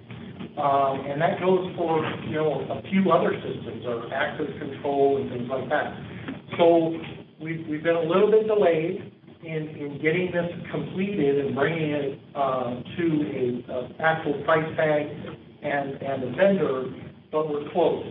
James and I were just out in the hallway, and we think we've got to a point where we think we've got a vendor, we think we've got a system, and so what we're looking for approval on is really the total scope of dollars associated with these projects, so that we can then move forward with the project. So again, projects that you have seen before, and a whole bunch of information that shouldn't be a terrible surprise to you. So we've still got the cameras, flash from door hardware, emergency lockdown solution, which is essentially some way to just simply, in a panic, push a button and for the intercom system to announce a lockdown. We've got the air conditioning replacement that's currently in design over at Cochise.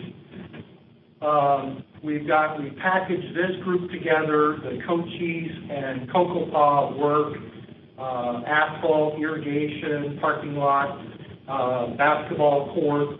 That's all one package, and we're still waiting on one number from Chase Building Team. But we are looking like that one's going to come in within budget.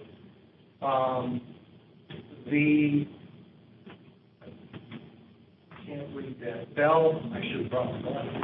I can read it better here. So Bell Intercom Systems, we've actually already done, because of the dollar figure under our $100,000 mark, we've already done the intercom at Copper Ridge. That's working and fully operational.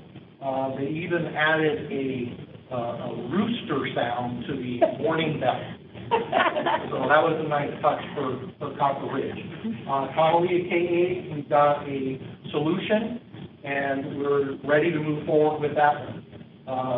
Once we get that install done at Connolly K8, we believe we'll move forward with that same vendor for Connolly K8 on Cochise and Yavapai. We have not priced those out yet. Drink fountain replacement at Copper Ridge. We haven't talked to a vendor yet, but that's an easy one.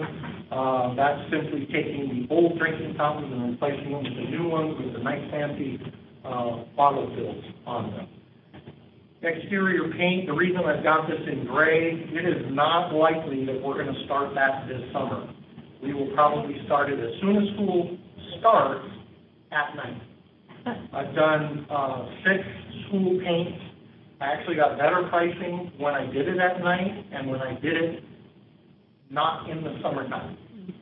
Because they're all busy right now. I think we get a better product when it's cooler, especially on the metal doors that have seen the sun all day long, and then some knucklehead painter goes and tries to paint when the door's 150 degrees.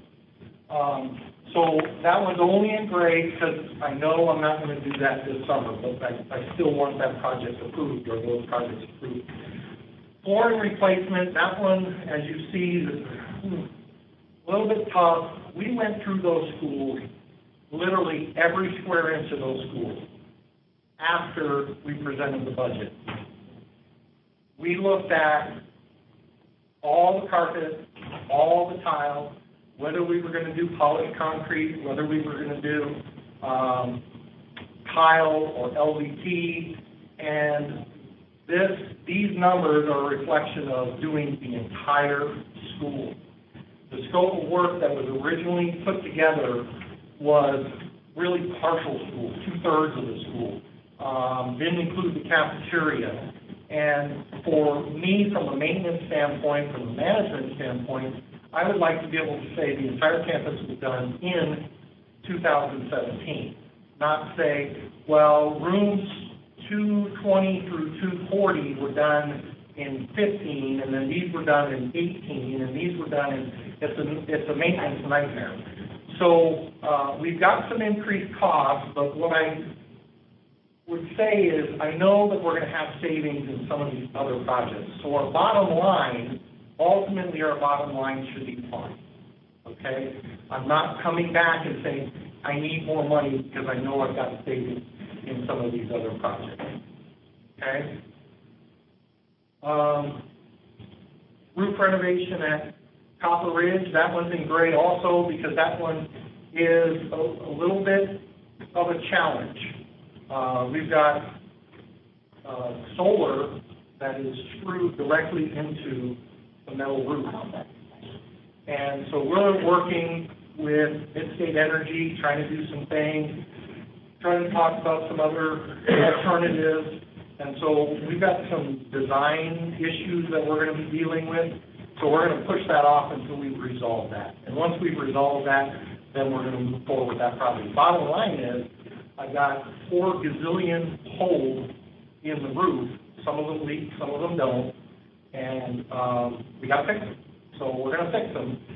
We just want to make sure we spend the money in the right spot. And then finally, stormwater, erosion management, Redfield, the example of that, if you're familiar with the Redfield site, all the water flows from the east to the west. And there is a long stretch of dirt between our fence and neighborhood fence, and there's a swale and a bunch of trees. And the last time that we had a major storm, the water flowed through there and took tons and tons of dirt with it and dropped it off in the city of Scottsdale street. So you can imagine, they probably weren't too happy with us. But we cleaned it up, put it back, and we'd like to resolve that. And that's essentially what we're doing at all 3 of those sites. Some of the problems are much bigger than others. So our bottom line is still $4,149,607. As Member Beckham had suggested, anything that doesn't have design, that we know doesn't have design, we've taken that off. So that number's not there anymore. And so you see that our design fees are actually considerably less than our grand total at $34,000 when we did have numbers in there originally. So that's it in a nutshell. Open for questions. Remember Becca. Coming back to our bond, how do I equate that? Where is it? On the original one, you're going to have these numbers, and then here you've got security and safety. Some of those are from the HVAC, and here for these categories, you're allocated. Okay, right, they are in here, yes. Just like we explained when you talked about Cheyenne, some of that extra money that is being spent on Cheyenne are in those life cycle products. Okay, perfect. Thank you. Board Member Hartman? Thank you. First of all, this is a great summary, easy to follow. Just 2 quick questions. So I think you said in the beginning, all of the estimated costs tied to the original life cycle assessment. Is that right? Okay. Okay. And then I just wasn't that familiar with some of the procurement types in here. What are those mean? Okay, so co-op, there are purchasing cooperatives in the state, Mojave, 1GPA, ICN, National, SAVE. So there's cooperatives that instead of the school districts doing that work, all of the work to procure stuff, they put out the solicitations, they do all the work for us, and then we have the opportunity to use those contracts for, rather than going through that entire solicitation process that can take a minimum of 6 weeks. If we do it right, you're talking about a 6-week period of just doing nothing and having stuff out on the street. So it's a little bit faster, and it follows all of the procurement rules. It's just an avenue for us to do those contracts. Now, the one thing that I like to do, let's say, for instance, there's 3 painting contractors on one GPA.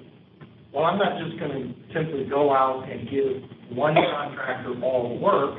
I'll have all 3 of those contractors come out, look at the work, and then make sure that they're fighting for the work, so that it's not just a game. They have some parameters that they have to follow as part of their contract with the cooperative, but we have some leverage, if you will, to get the best pricing that we can without going through this whole procurement process. Okay, so just to make sure I heard it correctly, the different acronyms here all represent different co-op programs. Correct. That's what I wasn't familiar with. Correct. Okay, and then even using those, you still competitively bid it within that short list already.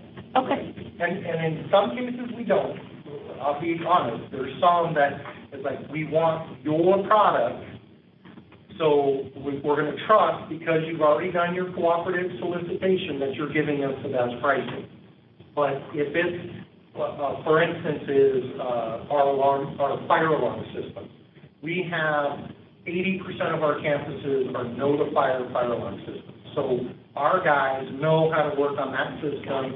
We carry that stuff in stock. It's not, well, what brand is over here and what brand is over there. So there's 2 vendors that are on contract, ECD and Copper State. So we'll pit them against each other, or we'll say, we know you're busy on something else. We're going to use you this time, but then the next time we use the other guy, just so they know they got to keep the pencil sharp. Okay? Thank you. Questions? Any other questions? Board Member Kirby, did you have a question? No, I don't on this one. This is awesome. Thank you, Debbie. All right. Okay. Okay, thank you. I know. You're all done with your presentation? You're all set? Okay. Yes, we do need a motion. Would you like a motion? I will make a motion that Governing Board approve the SUSD Building Services Department Capital Improvement Project as presented. Second. Thank you, Board Member Kravitz. All in favor? Aye. Aye. Aye. Motion passes 5-0. Thank you so much. Great job. Great spreadsheets. Yeah. I'm not a big fan of spreadsheets, but they're great spreadsheets. After my wife goes to bed, I just stay up all night and work. Okay. All right. So before we move on to the next action, I want to make sure our tech guys, I would like to stay here for since we're kind of all wired and set up for our executive session. Does that work with you? Okay, so I just wanted to clarify that. So I'm going to make a motion that we convene in executive session for item 5A, discussion or consultation for legal advice regarding the superintendent's contract, specifically superintendent's annual evaluation, salary, and performance pay with the attorney or attorneys of the public body pursuant to ARS Section 38-431.03A3. Discussion or consultation with the attorneys of the public body in order to consider its position and instruct its attorneys regarding the public body's position regarding contracts, ARS Section 38-431.03A4, as well as action item 5B, discussion and consideration of the superintendent's contract, specifically superintendent's annual evaluation, salary and performance pay pursuant to ARS Section 38-431.03A1. The employee has been notified in writing in accordance with statutory provision. I've made that motion. Do I have a second? Second. Thank you, Board Member Hartman. All in favor? Aye. Aye. Motion passes 5-0. We will convene an executive session. Thank you all. Thanks. Okay, thank you. We'll now reconvene our special meeting. All board members are present. We do have a quorum. So our final item then is possible board action regarding item, sorry, I want to make sure, 5A and 5B. Actually, I think it's 4. I'm sorry. Well, actually, with our new... Oh, sorry. It is actually 5. Sorry, it is 5A. My bad. It's, yeah, because of the amendment, so, okay. So I was right first time. So possible action regarding action item in 5A. Is there any board discussion or questions, or would someone like to make a motion? I'll make Could you recap? Wait, could you just recap 5A, please? I will. Well, actually, 5B is probably the most appropriate action item.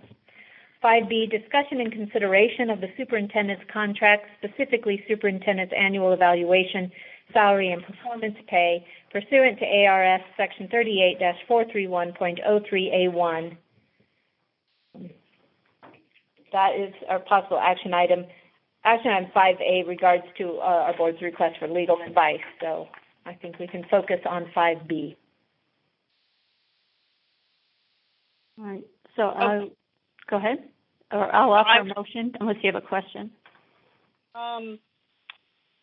My question was just how do we differentiate between performance pay and salary? Are they one action item, need to be addressed in one motion, or can we split them up? I would suggest splitting those up, and so I guess I would ask if we have a motion regarding the performance pay. All right. And I'll offer a motion for performance pay. A motion that we, let me look at this really quick here. That we honor, where's the wording on here, Dr. Birdwell's performance pay effective July, is it July 1 or June 30? I'm sorry. Michelle needs to help us out here because there's no the agenda doesn't really have good. There's no date specifically. It's just if we make a motion to grant the performance pay as set forth in the superintendent's contract. Right. With listing the percentage amount. Okay.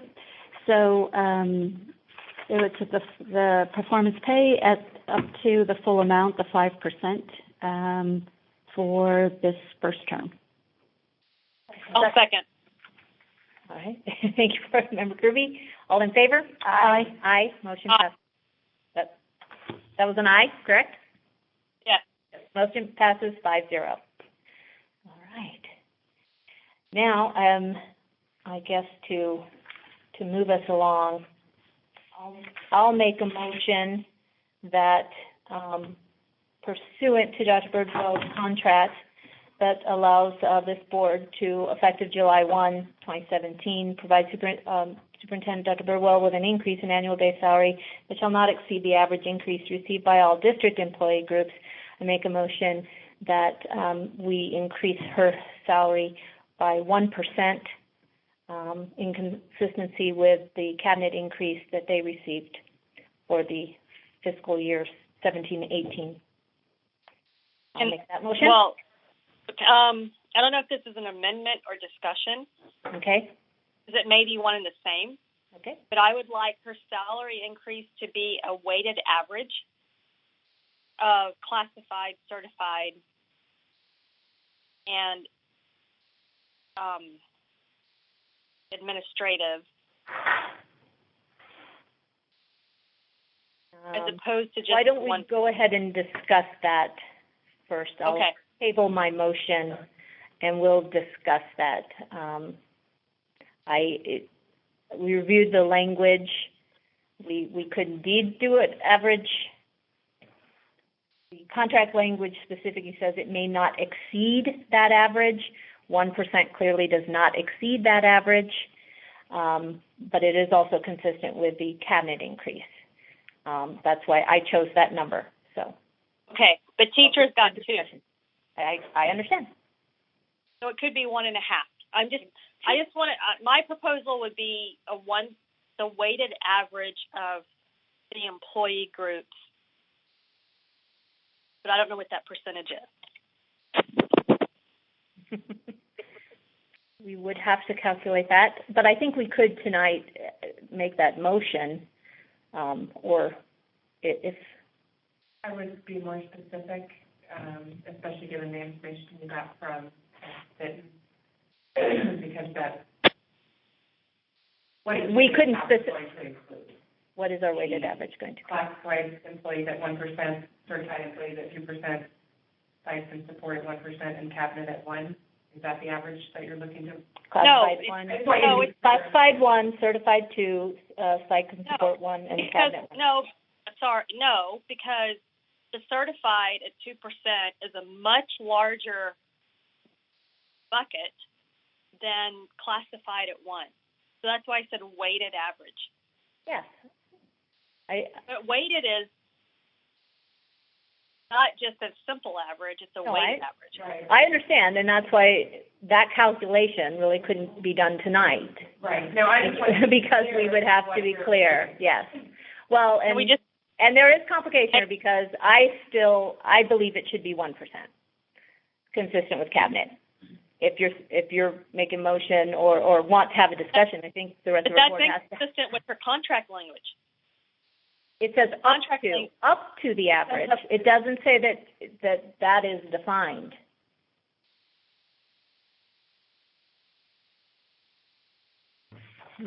Provide the superintendent with an increase in annual base salary that shall not exceed the average increase received by all district employee groups.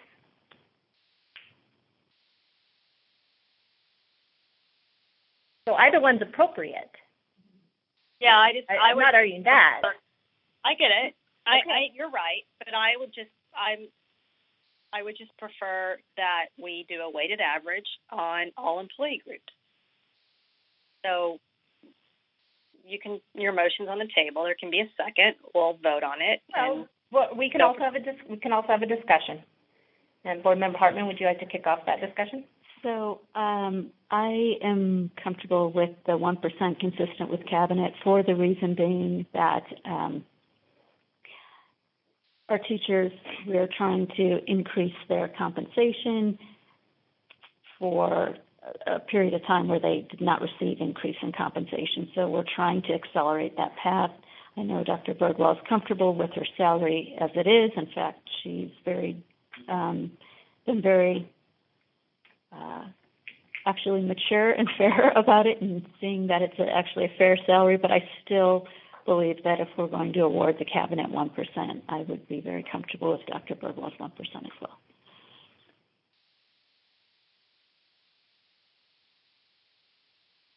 Well, you bring up a good point that we are trying to accelerate teacher salaries.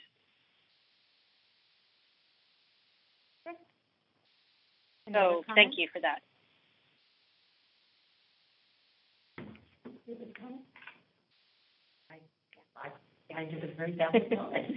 I would completely agree. Our focus has been on the classroom. That this respects our cabinet leadership as well, and it expresses our support of our superintendent as well. So do you need a second? My motion is still on the table, absolutely.